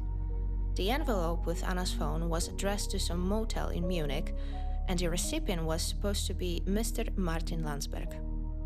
The problem is that this person doesn't exist. The motel exists, but the parcel couldn't have been delivered due to a mistake in the house number. The sender, Jarosław Dąbek, also doesn't exist, and the street he put as his return address was fake. The Radosna Street does exist in Katowice, but it doesn't have number 17. It's a very short street. So the phone couldn't have been delivered to the shipping address, but it also couldn't be returned because 17 Radosna Street doesn't exist. So the parcel was directed to the Polish mail warehouse, and after a while, it would have been auctioned, so the police managed to find it right on time before it disappeared forever. The parcel was shipped on the night of the 7th of July 2012. Well, actually it was already the 8th because it was around 2 or 3 a.m., a few hours after Anna left her apartment. The post office from which the parcel was sent was a 24-hour one, and it was located right by the main railway station in Katowice. Sounds familiar? In case you are wondering how the police was able to track this parcel, let me explain because I'm incredibly proud of the Polish police here, and I think it's worth sharing. So they watched the CCTV from the night that Anna went missing, and since they knew where her phone logged to the BTS station, they knew which tapes to watch based on the location. As I already told you, Anna's phone logged to the BTS station around the main railway station in Katowice, and it was known from the beginning. Even Marek watched these tapes in the first few days after Anna disappeared. And he said then to her family that Anna wasn't there, but he never said that he was caught by the camera. So the officers from Katowice watched this tape again and wondered what he was doing there, and why he never mentioned he went to Katowice to look for his wife. He only remembered later, when confronted with what the police saw on CCTV. The officers knew that if Marek hid that fact, then it had to mean something. So they searched through his PC. Marek thought he cleared it well, but was wrong. The IT guys managed to recover his search history from the night that Anna disappeared. The results were interesting, to say the least. The night his wife went missing, Marek was looking for a 24-hour post office in Katowice. He also Googled the hostel's address in Munich. I'm guessing the Radosna Street address was his own creativity. There was also something else. Marek asked Google that night how to cheat a polygraph. So the police visited the post office where the parcel was shipped and asked about any international packages sent on the night between the 7th and the 8th of July 2012. There were two. One to Munich. Never delivered, couldn't be returned to the sender's address. The officers went to the Polish mail warehouse in Koluszki and managed to find the missing parcel among thousands of other undelivered ones. To their surprise, they found the phone of Anna Garska. If you remember, Anna's phone was logged in around the main railway station in Katowice up until Monday afternoon. And it's not because Anna was there and waited for a train for 2 days. It was because international packages are only sent on business days. And technically, Marek sent the parcel on Sunday, and he didn't know that the phone won't leave the country for a couple of more days, the entire Sunday and most of Monday. What was the point of all that? There are two versions. According to Marek, days before Anna left their home, she kept asking him to send the parcel, but he never had time to do it. Then on Saturday, they fought. He felt guilty, left home to look for Anna, and in the meantime, he figured he could drop the parcel off at the post office. He claimed he didn't want to give his wife more reasons to start another fight, so he eventually did what she asked him to do for so long. He had no idea what was inside of the envelope. To confront it with common sense, imagine that. You have a fight with your wife, probably the biggest one you two ever had, after which she throws her wedding band at you and leaves. You try to call her and text her, and you don't hear your wife's phone buzzing at home, but okay, it could be on silent mode. Then after a couple of hours, you leave home with a 2.5-year-old asleep alone in the middle of the night to try and look for your spouse, and before you leave, you think, what the heck, I might send the parcel. So you sit by the computer and look for a 24-hour post office. And then you look for a random motel address in Munich.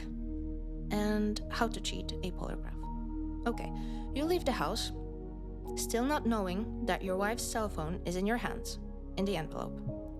You go look for your wife around your neighborhood, and then all of a sudden, you go to Katowice, 20 minutes away from your home. You find a post office, and then you never tell anyone that you ever went to Katowice or that you shipped something in the middle of the night. So now the police's version. First of all, Marek was a police officer too. He knew everything about traces, BTS stations, and so on. And also, from the start, he kept saying that his wife left him with her lover.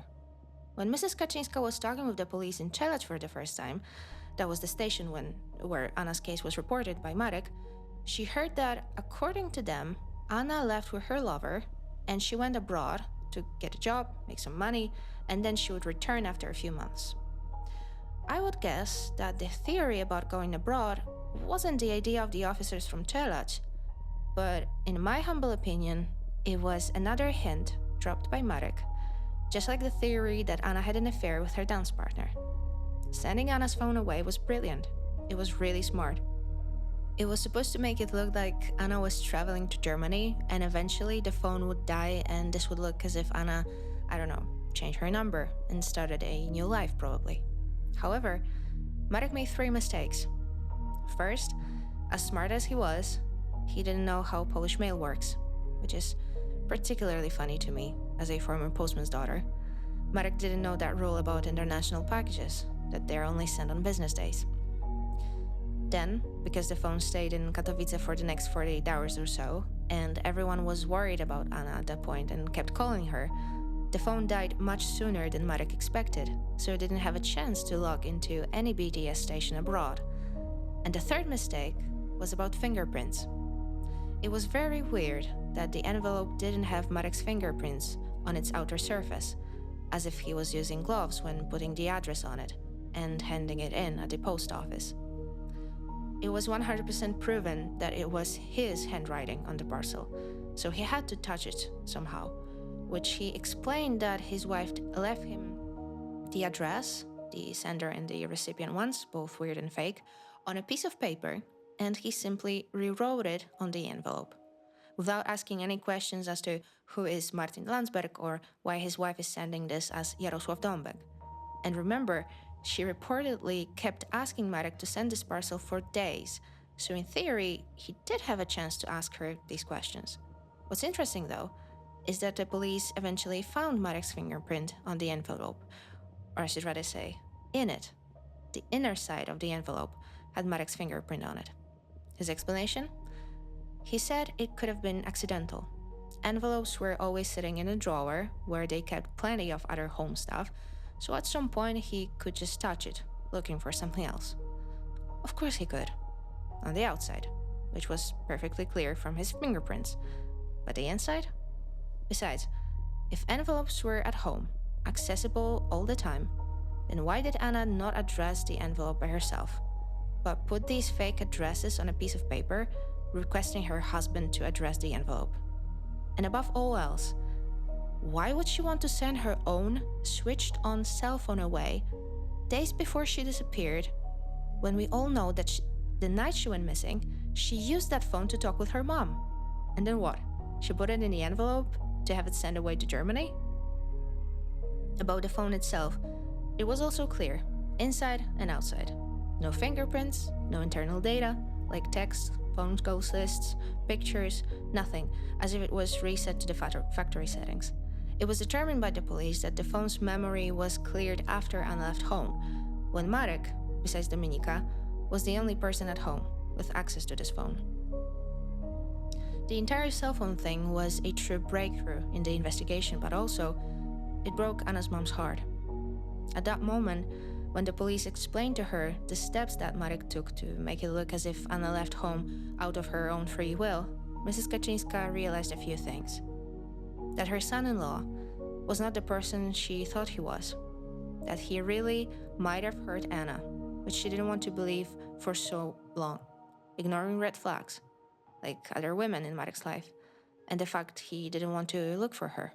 She also realized that the texts she was sending to Anna all this time when she was gone were never read by her. Mrs. Kaczynska for the longest time was hoping that even if Anna didn't respond, she would be able to read messages from her mother. Those texts read that everything was okay at home, that Dominika was fine and going to kindergarten, that everybody was waiting for Anna and loved her very much. And then it was obvious that Anna never got any of those messages. And also, that Anna would probably never read any text from her loved ones again because it seemed quite likely at this point that she was murdered by a man she loved the most in this world. Marek still couldn't be arrested though. Everything the police knew about him at this point, his infidelity, his unexplainable behaviors, his colleagues' testimonies, the found cell phone, it was all admitted calls, indirect proofs. They needed something concrete, something that could tell without any doubt that first, Anna Garska was dead, and second, that it was Marek who took her life. Of course, the best and at the same time the worst thing that could happen was to find Anna's body and the murder weapon. But these were nowhere to be found. So the police had to keep digging and kept discovering new things, one of which is particularly worth mentioning. It was discovered that Marek had a secret bank account and a debit card linked to this account, and the police got access to the purchase history. About a week before Anna disappeared, Marek went shopping in a few places, 2 DIY stores and a pharmacy. In the DIY stores, he bought 100 kilos of dry building mortar, 5 70-liter plastic bags, latex gloves, 1.5 meter long string, and a plastic tarp.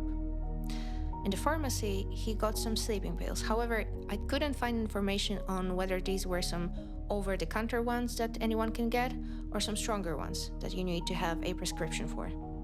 Again, Marek was confronted with this information, and I'm not sure if he ever explained the fact why this other account was a secret one, but regarding the items he bought, he said that he needed all this to make a new concrete floor on the driveway in front of his garage. This was never confirmed to actually have been done. And the string he needed to teach his daughter how to ride a bike. One of the police officers during the trial said that he never heard of someone teaching his kid how to ride a bike with a string. And I agree. And the sleeping pills? Easy. Marek claimed he suffered from insomnia. None of these items were ever found in Marek's apartment or garage, which probably means that all these items were somehow used, but most likely not the way that Marek said they were. By the way, during the search, because there was at least one, the police discovered some blood drops in the bathroom. They were white but visible when luminol and UV light were applied on them. It was later confirmed that the blood was Anna's, but there wasn't much of it, and of course, it was also easy to explain why her blood could be in the bathroom. She might have simply cut herself when shaving her legs. It could also have been period blood, who knows. Overall, it took the police and prosecution over 3 years to collect evidence against Marek. Even though they knew it would be harder than usual to get him convicted, because Anna's body was never found, they were still confident that they found the person responsible for her disappearance. Finally, on the morning of the 30th of September, 2015, the police knocked on Marek's door. He opened it and knew straight away what they came for. He said something in between the lines of, "Damn, I'm screwed." Everything went calmly and smoothly. The police asked Marek's partner to take little Dominika to the kindergarten so that the girl doesn't see her father getting arrested. Then they put the handcuffs on him and drove him to custody, where all in all, he spent 3 years waiting for and during the trial. Don't ask me why it took so long, but I have to say that Polish courts are often accused of tardiness. Once Anna's parents found out that Marek got arrested, they didn't have time to feel any relief or to talk it through. They had to act fast. At that moment, little Dominika was without any legal guardian, and Mr. and Mrs. Kaczyński knew they had to do everything in their power to bring their girl to their home instead of letting her stay with her fraternal grandparents. They couldn't just go to the kindergarten and take the girl. It would be kidnapping. Besides, as you remember, Marek made sure that Anna's parents were crossed out of the list of people allowed to pick the girl up. Mrs. Kaczyńska called the family court and said, "My son-in-law just got arrested for murdering my daughter. I need to become a legal guardian of my granddaughter, and it has to happen before 5 p.m. this afternoon. Otherwise, my son-in-law's parents will take her away." There were a few seconds of silence on the other side of the phone, and then the court worker said, "Okay, you have to do this and this, and I will help you." In the meantime, Dominika's kindergarten was informed about the situation, and Mrs. Kaczyńska begged the headmaster to not let Marek's parents take the girl home.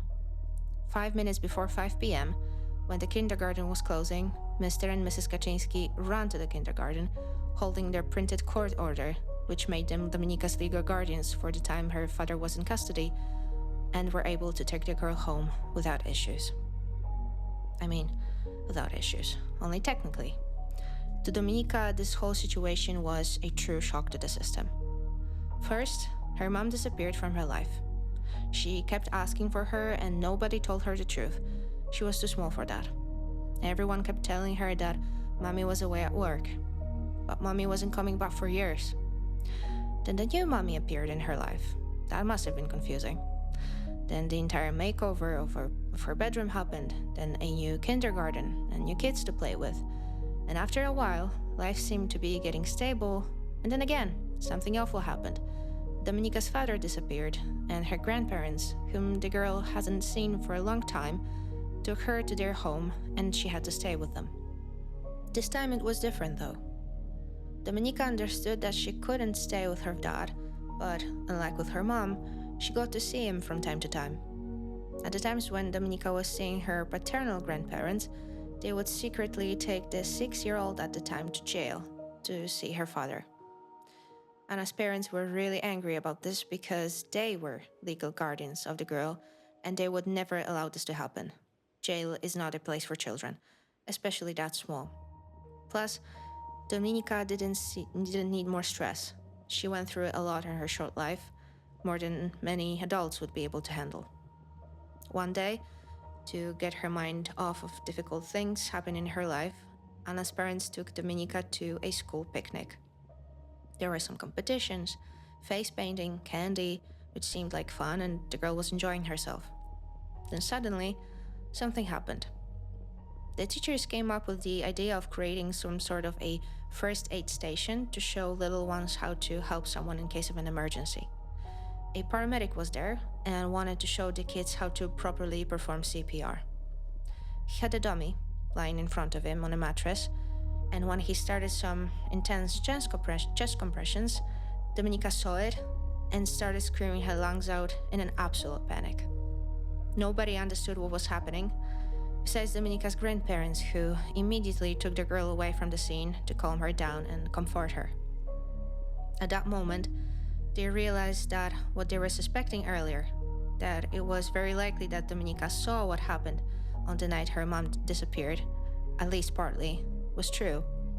She was a toddler at the time, but maybe her body remembered the emotions she felt when she saw her mom lying lifelessly on the floor, just like the CPR dummy, with her father bowed over the body.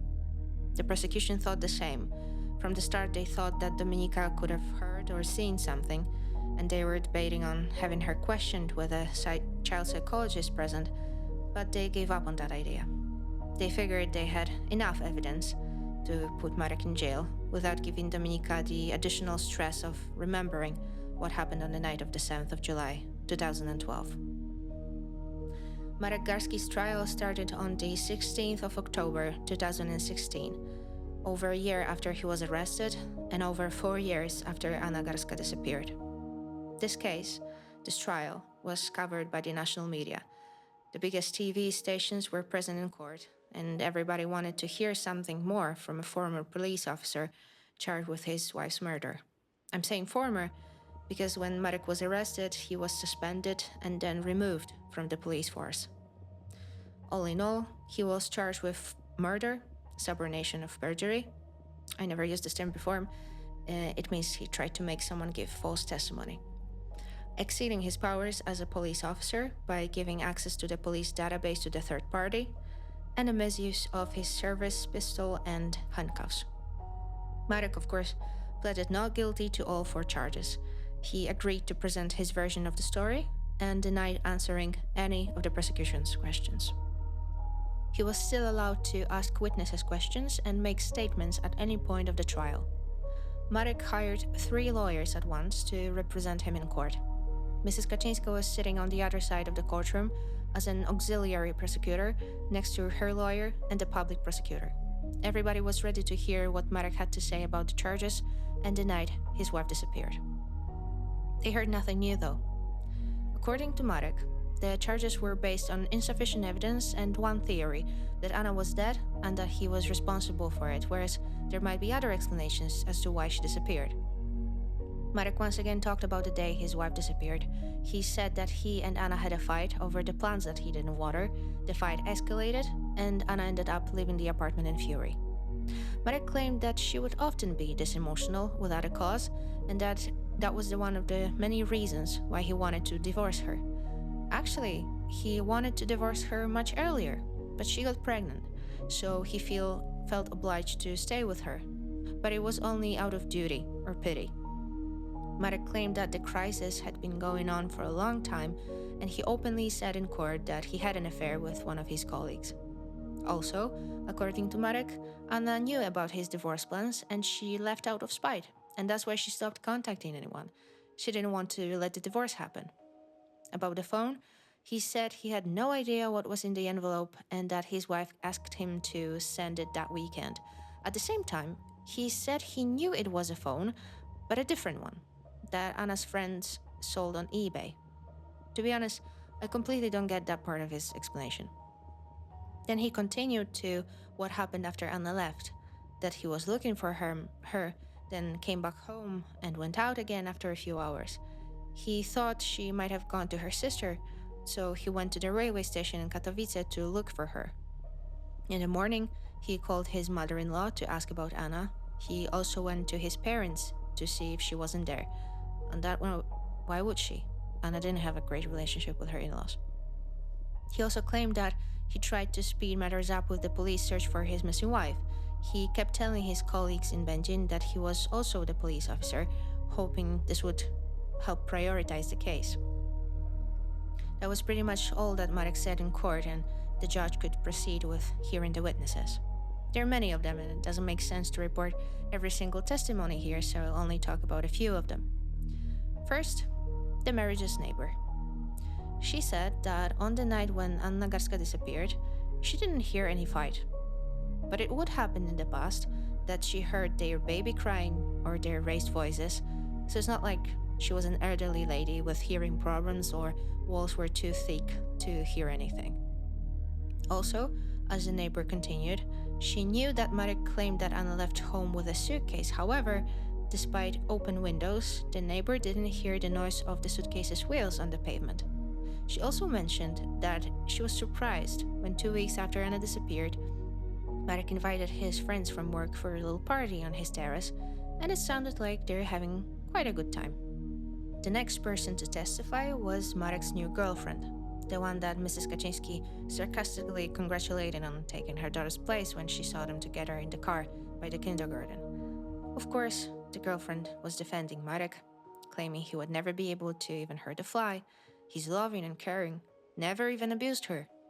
He's the love of her life, and she solemnly swore she would be waiting for him. And his wife, well, Your Honor, she wasn't the greatest wife of all time, and to be honest, she was an awful mother. The prosecutor then asked, "Have you met Anna Garska?" The woman answered no. "So how do you know she was an awful mother?" To which she replied, "Well, Marek told me." No further questions, Your Honor? I think this part of the story doesn't require any commentary. Next up was Marek's boss, Marek's ex-girlfriend from the dating website, Anna's colleagues, Anna's doctor, and because I already told you earlier what they said during the investigation, it doesn't make any sense to repeat it. A very interesting situation happened before Ms. V's testimony. Mrs. Kaczynska was waiting in the corridor for the court session to start when she was approached by Ms. V. These two women knew each other for years because Anna's mother was working in the bank, and Ms. V, oftentimes along with Marek, would come to the bank to bring bailouts money. Of course, from the case files, Mrs. Kaczynska was aware of Ms. V and Marek's affair. However, she wasn't angry with the woman. Anna's mom felt like Ms. V was manipulated and deceived by Marek. From what he was saying, Ms. V could have believed his marriage was over and she didn't want to break his family. Also, when she understood he was never going to leave his wife, she did the right thing and broke up with him. But Ms. V didn't know she was long forgiven. So she approached Mrs. Kaczynska and sincerely apologized. And she said something heartbreaking, that she wished she had been in Anna's place, even though at that point Miss V was a wife and a mom already, so she had people around her to live for. Of course, Mrs. Kaczynska accepted the apology. They hugged and started crying. Anna's mom wished her all the best and was happy that Miss V got married and had a baby, as she always wanted. After that, Miss V put herself together and proceeded to the courtroom to give her testimony. She told the court about her and Marek's affair, how it ended, and how she found out about Anna's disappearance. She mentioned her concerns that Marek could have something to do with his wife going missing, his behavior afterwards, and the fact that he tried to encourage her to never mention their affair if they were ever to be interrogated in relation to Anna's disappearance. This is why Marek was charged, but then found not guilty, with subornation of perjury. The defense tried to prove that Ms. V's testimony was biased because the lawyers saw the scene from the corridor when Anna's mom and Ms. V hugged.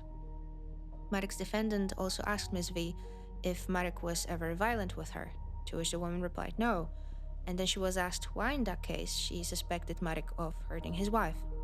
Ms. V replied that it was more like a hunch, that given all she observed, it seemed very possible. The defense had no further questions. Marek's mother also gave her testimony, and she said more or less the same thing as Marek's girlfriend. To sum it all up, according to Marek's mother, Anna wasn't a good match for Marek. She was also a bad mother. Yes, Mrs. Garska knew about Marek's affairs, but she understood him, given how awful his marriage was. Regarding the disappearance itself, because she refused to call it a murder, she didn't have much to say. She also didn't take any part in the search for Anna. What's interesting to me, though, is that Marek's mother said she saw that coming, that to her, it sounded very much like Anna to leave her family, and she was not surprised. She also told the court that in her eyes, Anna was jealous about the time Marek spent with Dominika, as if, according to her mother-in-law, Anna felt like she wasn't the most important woman in her husband's life anymore. Then it was time for the testimony of the officers from Katowice, who took over the case from their colleagues from Czeladź. They explained how they found out about Anna's disappearance. Thank you once again, Mrs. X, you're my hero. They also revealed more details than Anna's mother knew from the investigation. First of all, Marek took a polygraph test, reportedly without hesitation. We already know, however, that he Googled how to try and deceive the machine, so maybe that's why he felt so confident about the test. He failed it though. The polygraph specialist, who was asking Marek questions, noticed that the suspect tried to use what he called the mental isolation method, which means that he somehow tried to force his body not to react to questions he was given. Not sure how you achieve that, given that the polygraph registers a few types of human body reactions: blood pressure, pulse, respiration, and skin conductivity.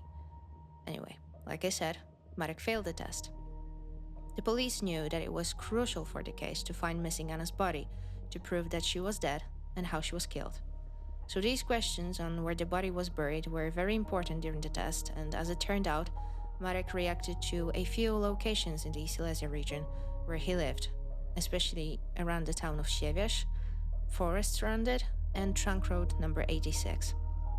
It's about 20-25 minute ride from Czeladź, where Anna and Marek lived. It would seem easy to find a body at that point, right? Well, not exactly. I think I told you at the beginning of this episode that the Silesia region in Poland is known for its coal mines. Some of them, however, are now out of use. And the terrain around Siewierz, which is huge, and the forests around it are full of former mines, pits, hollows, pretty much all sorts of places where the body can be easily hidden and never found, because these mines and these hollows are regularly backfilled. It's not like the police never tried to find the body. They did, but it's like looking for a needle in a ball of hay. And as of 2024, the body of Anna Garska has still not been found. The police estimated, based on the BTS logs of both Anna's and Marek's phones, especially these moments when they were switched off, that Marek had about 2.5 hours to hide the body, to drive to the place where he wanted to hide it, bury it, and then drive back home. Plenty of time, and he could have done this easily somewhere around Siewierz. On that note though, we can't be 100% sure he buried the body there. As it turned out during one of the witnesses' testimonies, the body could have been hidden somewhere around Sosnowiec, which is much closer to Czeladin than Śwież. The witness I'm talking about was one of Marek's old classmates. Two gentlemen hadn't seen each other for many years, and one day, about the 7th of July 2012, for the witness wasn't sure about the exact date, it could have been a few days before or a few days after the 7th, he saw Marek driving out from the forest on the outskirts of Sosnowiec. The witness walked his dog there and was very surprised to see Marek there in the car. He didn't think anything suspicious about it. He had no idea about Anna's disappearance back then, but he wanted to chat with his old friends, so he waved at Marek, hoping he would stop the car, but got surprised with Marek's reaction. Marek saw his old mate, seemed a little phased, and drove away quickly. The witness was sure he never saw Marek there before and after that situation. Let's get back to the police's testimony. The officer who was in charge of the investigation told the court about the most likely course of events from the night of the 7th of July. According to the police, Anna Garska was murdered by her husband in their apartment between 10:30 and 11 p.m. There was no fight. The victim was probably attacked quickly and by surprise. Most likely got strangled by her depilator or hairdryer cord, because these two items were missing from the bathroom. Then her body was put into the biggest suitcase the couple had at home. Anna was a petite woman, and the experiment that the police carried out during the investigation proved that she could easily fit into a suitcase of that size, and there would still be room for these things that were missing from the house: a few pieces of clothing, the depilator, and the hairdryer, and some pictures. Then the suitcase was carried out from the apartment, probably through the garage, so that no one heard or saw anything.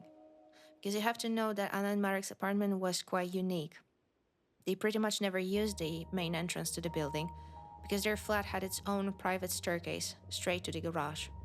Marek could easily and silently bring the suitcase straight to his car. Then he drove away and buried the body, and all this was done before 3:30 a.m. on a Sunday, because at that hour, his image was captured by CCTV around the railway station in Katowice, where he shipped the envelope with his wife's phone. The officer listed all of Marek's weird or unexplainable behaviors. The fact he didn't hurry with reporting the case to the police, his efforts to legally remove Anna from the list of tenants of their apartment, his try to divorce her and rid her of parental rights over their daughter, his tip to the city guards about littering the town with the missing wife's posters, the fact he never mentioned he went to Katowice and why, and when he was confronted with this information, he lied. Then it turned out what he did with his wife's phone, the Google searches from the night when Anna disappeared, including the one of how to deceive a polygraph, then the items he bought in DIY stores and pharmacy a week before his wife went missing. The list went on and on. The officer concluded his testimony by saying that all of the suspect's actions before and after his wife's disappearance made an unbreakable and logical chain of events that left almost no room for doubt about what happened on the night of the 7th of July 2012. One of the last people to testify was a psychiatrist who carried out a mental state evaluation of the suspect. The psychiatrist didn't report any signs of mental illness that the suspect could be suffering from. Marek was also not found to be a psycho or a sociopath. It was determined, however, that Marek was a narcissist and an egocentric, a bit too self-confident, highly intelligent, and controlling over his emotions. Analytic mind, mixed personality disorders. This last bit is slightly vague, and I'm sorry, but I couldn't find information on what exactly that meant in Marek's case. The psychiatrist stated that Marek was emotionally underdeveloped, and at the same time had a tendency to conceal his true emotions and build them up. He felt hostility and aggression towards his wife, Anna. The psychiatrist also presented the psychological profile of Anna Garska. He ruled out suicide, claiming that given Anna's bond with her mother and daughter, plus the fact she had plans for the nearest and further future, it seemed very unlikely. Also, based on Anna's relationship with her family members and the fact how important her husband and especially her daughter were to her, it seemed completely out of character for Anna to leave her family and never get in touch with them again. Anna was a fearful person, careful, and not too spontaneous. It was also determined that she presented strong reactions to weak stimuli. In English, she had a tendency to overreact. At the same time, her fear of thunders, which was also brought up, contradicted the theory that Anna could have left the apartment that night, even in the heat of an argument. Also, regarding the argument, it seemed highly unlikely for the psychiatrist that at that moment, Anna would think of packing her depilator, hairdryer, and wedding pictures into her suitcase and forget to take her toothbrush. Given all of the above, the psychiatrist presented two theories of what might have happened to Anna Garska. Anna either left the apartment and was attacked by an unknown person outside of her home, or she never left the apartment and was hurt at home. Given what we know about her phone, that she never took it and that her husband tried to send it away to Germany, it's safe to assume that the latter possibility is more probable. Marek was the only adult person at home and the only one feeling hostile against Anna. The psychiatrist speculated that to him, Anna was probably suddenly attacked in the bathroom due to the changed drugs and bloodstains, and probably strangled with the cord of the depilator or the hairdryer. The attack was premeditated and organized beforehand. That was the last testimony of the trial, after which the judge asked the prosecution for the closing speech. After almost 2 years, the trial was coming to an end. The prosecutor summed up all the facts presented during the trial to try and substantiate the theory that Anna Garska was dead and was murdered by her husband, Marek. The prosecutor talked about the fact that Anna would have never left her daughter, who was the center of her universe, and for whom she underwent countless medical tests and procedures to even get pregnant in the first place. Also, to Anna, her family, both her husband and daughter, as well as her parents and sister, were incredibly important. There wasn't a day in her life when she wouldn't phone or text her mom or sister. Anna Garska, since she disappeared, had never contacted anyone of her family, friends, or colleagues, even though she was considered a responsible and reliable person. She never accessed her bank account, never logged into her social media, never went to the hospital, and never been seen since the 7th of July 2012, even though her case was covered by the biggest newspapers and TV stations in the country. The prosecution pointed out that the only person who benefited from Anna's disappearance was her husband, Marek. He wanted to start a new life with a new partner, didn't want to give up custody over his daughter, and didn't want to lose or share his apartment. The situation in which Anna turns out to be an irresponsible mother and a bad wife who leaves her family in the middle of the night was like a dream come true for the defendant. Besides, as the prosecution noticed, why Marek went out to look for his wife that night when reportedly Anna clearly told him she would be back in a few days, and their 2.5-year-old daughter was asleep in the apartment. Leaving the toddler alone at night was risky, and Marek didn't have any reason to look for the woman he didn't love anymore and wanted to divorce. But he left the apartment, along with his wife's phone in the envelope, with a huge suitcase. A suitcase in which Anna's body could easily fit. Marek never missed his wife, didn't take part in the search after her case was reported at the police station in Telac. He even tried to hurt the search conducted by her family. When his wife went missing, he was gutted, but not because he was worried about Anna's well-being, but because his lover left him, and yet, at the same time, the third romantic relationship was developing in the background. Marek tried to make the police and Anna's family believe that she ran away abroad by sending her switched-on mobile phone to Germany. When that failed, he accused his father-in-law of hurting Anna. He also prepared for the murder and was the only person who had a motive to kill Anna Garska. Then it was the defense's time to take the floor. One of Marek's lawyers started the speech by saying that in this case, there are too many maybes. That Anna's disappearance and Marek's behavior can be explained differently than what the prosecution was trying to convince everyone happened. The lawyer pointed out that the body of Anna had never been found, nor the murder weapon. There was no 100% proof that Anna Garska was indeed dead, and even if she was, how she died. The lawyer also stated that the prosecution chose the easiest explanation, stuck to one theory, and followed it, forgetting about other possibilities that maybe Anna Garska actually left her family, or was attacked outside her home, or maybe she joined a cult. The lawyer portrayed her client as a victim of manipulation and a cruel system, which brought him to the point where this model citizen, police officer, and father was handcuffed in the presence of his minor daughter and taken away to jail for something he hadn't done. My word of comment, I'm glad the lawyer didn't describe Marek as a perfect husband as well, because that would even be funny if the situation wasn't so tragic. And also, the police made sure that Dominika left the house before the handcuffs were actually put on Marek's wrists, specifically because they didn't want to make the girl more traumatized. Moving on, the lawyer demanded the court acquitted Marek of all charges, as opposed to the prosecution's motion to sentence the defendant to 25 years in prison. After his lawyer, Marek stood up and repeated that he was not guilty of murdering his wife, and I'm guessing other charges too, and asked the court for acquittal. The last hearing of the trial took place on the 21st of August 2018, and the verdict was announced soon after, on the 7th of September 2018. Over 6 years after Anna disappeared from her apartment in Czeladź, and after 2 years of trial, the judge found Marek guilty of 3 out of 4 charges, including the most important one, killing his wife.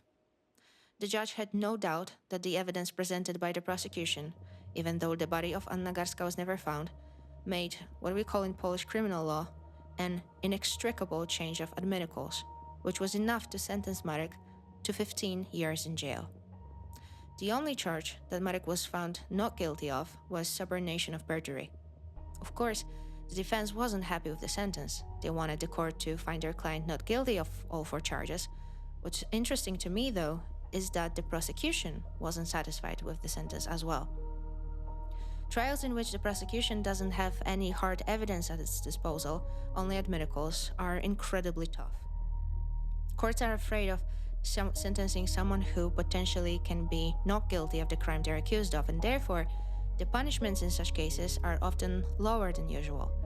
That's why I was surprised to find out that both the defense as well as the prosecution appealed the case, because 15 years imprisonment is still a lot given the fact that the body and the murder weapon had never been found. Based on that, the defense probably still held on to that famous statement, "No body, no crime," and demanded acquittal. The appeal trial started almost a year later, in May of 2019, and in August of that year, the appeal court, having looked into this case and listened to both sides of the story, decided that no mistakes had been made during the first trial, besides one: the sentence. Because the appeal court changed the verdict from 15 to 25 years imprisonment. I believe this was one of those trials which made history, because it clearly showed that even though the police never found the body of Anna Garska, it was still possible to prove she was killed by her husband, and maybe people, especially lawyers, will stop saying "no body, no crime." The prosecution, media, and society were relieved. The case was over. But was it? To Anna's family, even though it felt that the sentence was just, it also meant that the court confirmed what seemed to be known for years. Anna would never come home. She would never see her daughter growing up. She would never talk with her mom again. Closing this chapter, it would have been easier if the family could bury Anna, make sure she rests in peace in a cemetery, where her family could visit and leave flowers on her grave. But they couldn't do this, because Marek never said where he left Anna's body. We might only speculate why. Marek still claims he didn't kill his wife, which is why he appealed his case once again, this time to the Supreme Court as a last resort, but the case was rejected in 2021. Before the final verdict, he might have still hoped he would be released, but when it turned out he would spend over 20 years in prison after all, he could tell Anna's family where to look for the body. There might be 2 reasons why he still hasn't done it. First, because he's truly not guilty and honestly doesn't know where the body is. Or the second, he refuses to tell out of pure spite. The prosecution speculated that one of the reasons why Marek wanted to get rid of his wife was that he didn't want to lose custody of his daughter. He probably realized that due to his unfaithfulness, Anna would become a full-time legal guardian of Dominika. But that didn't work. He lost his daughter anyway, and Anna's family is taking care of the girl. So it is speculated that because Marek can't have his daughter, Anna's parents will not get their daughter back as well. Regarding Dominika, once her father was arrested, her grandparents, Mr. and Mrs. Kaczyński, became her legal guardians at the time of Marek's arrest. But because it was highly likely he would end up in jail, They had to figure out what would happen next. They were sure they didn't want to let Marek's family have Dominika, given what Marek's parents kept saying about Anna. Not only they don't believe in Marek's guilt, which is not surprising, but also they kept saying hurtful and untrue things about Anna being a bad mother who abandoned her husband and daughter. At the same time, Anna's parents were worried that they were not strong enough to take care of their granddaughter, especially when they were getting older. That's why Anna's older sister, Agnieszka, who is a mom of 2 daughters, didn't hesitate to adopt her niece. She felt like this was the only right thing to do, and that Anna would have wanted that for her daughter. Agnieszka and her husband voluntarily underwent training for adoption parents. Ever since that moment, Dominika has lived with her aunt, uncle, and 2 cousins. And I hope that this now teenage girl is as happy, safe, and loved as she possibly can be. I don't have information on whether she visits her father in jail or has any contact with her paternal grandparents. I would assume so. At the same time, this would mean that she knows what happened to her mom, and I can't even begin to imagine what it must feel like. Before we wrap up for today, I would like to discuss other possibilities for what could have happened to Anna. Even though I believe the prosecution is right, and that Anna was indeed murdered by her husband, I want to be fair. Like I said at the beginning of this episode, there's still a pinch of uncertainty, and Marek's lawyers did have a point in saying that we can never be absolutely sure that Anna was indeed dead. Is it possible that she abandoned her family and hasn't made any contact with her loved ones, especially her daughter? In my opinion, this is unlikely. To begin with, she didn't have any money on her on the day she disappeared. She didn't have any secret bank accounts, unlike her husband. At the same time, she could have used someone else's money. But Marek speculated that she ran away with her lover. Anna didn't have a lover. The dance partner stayed in Poland the whole time, and it was checked by the police he had nothing to do with Anna's disappearance. Who else could she run away with? She didn't have many friends or even colleagues. Where would she go, and why? She wanted to fix her marriage, and above all else, she loved being a mother. Another theory was that Anna joined some cult. I have to admit, this is interesting and would explain why Anna never made any contact with her family or was never seen after she went missing. But the reason why I don't believe this scenario to be true is that it was never mentioned at any point of this case that Anna was a religious or even spiritual person. I'm not saying she wasn't, but it seems that for someone to join the cult, you have to be prone to believe something, so to speak, and Anna wasn't that kind of person. Besides, she shared everything with her husband, mom, and sister. The only thing she followed religiously, and where she was active, was the infertility forum. Her PC was checked, and there was no sign she contacted someone that her family wouldn't know. Of course, there was still her phone, that Marek made sure got wiped out of any data, but at the same time, her billings were checked by the police and there was no sign of any suspicious activity. She never talked about new acquaintances she would make, never said anything about religion or even philosophy she discovered, nothing. She would only leave her house for work, to see her family or a doctor, to get groceries, and to her dance practice. There was no evidence that Anna would meet or contact someone in secret. This is why it seems unlikely to me that she joined a cult. But let me know what you think about it, guys. Maybe I'm missing something here. And the last theory, a random attack outside of the house. That would mean that Anna took the biggest suitcase from her house, threw some stuff in it, forgetting about basic items like toothbrush, then left the house so that the neighbors didn't hear her, maybe through the garage. Then she decided not to take her car and walk somewhere, dragging her suitcase or maybe carrying it because, again, nobody heard the wheels on the pavement. She knew the storm was coming. She was afraid and agitated after the fight with Marek. She would need to figure out a place she could go to. And we know she never went to her parents' place or colleagues or friends. She had no phone and almost no money on her. Then let's assume she gets attacked. In a situation like this, my guess would be robbery. Maybe she could be beaten up or even raped, but not killed. But even if it came to that, where is the body? If it was a random attacker, because Anna didn't have enemies, well, besides her husband, whom she didn't even consider her enemy. So if it was a random attacker, they wouldn't care about hiding the body so well that for the next 12 years nobody finds it. So again, given all of the above, I think that the prosecution and the police are right.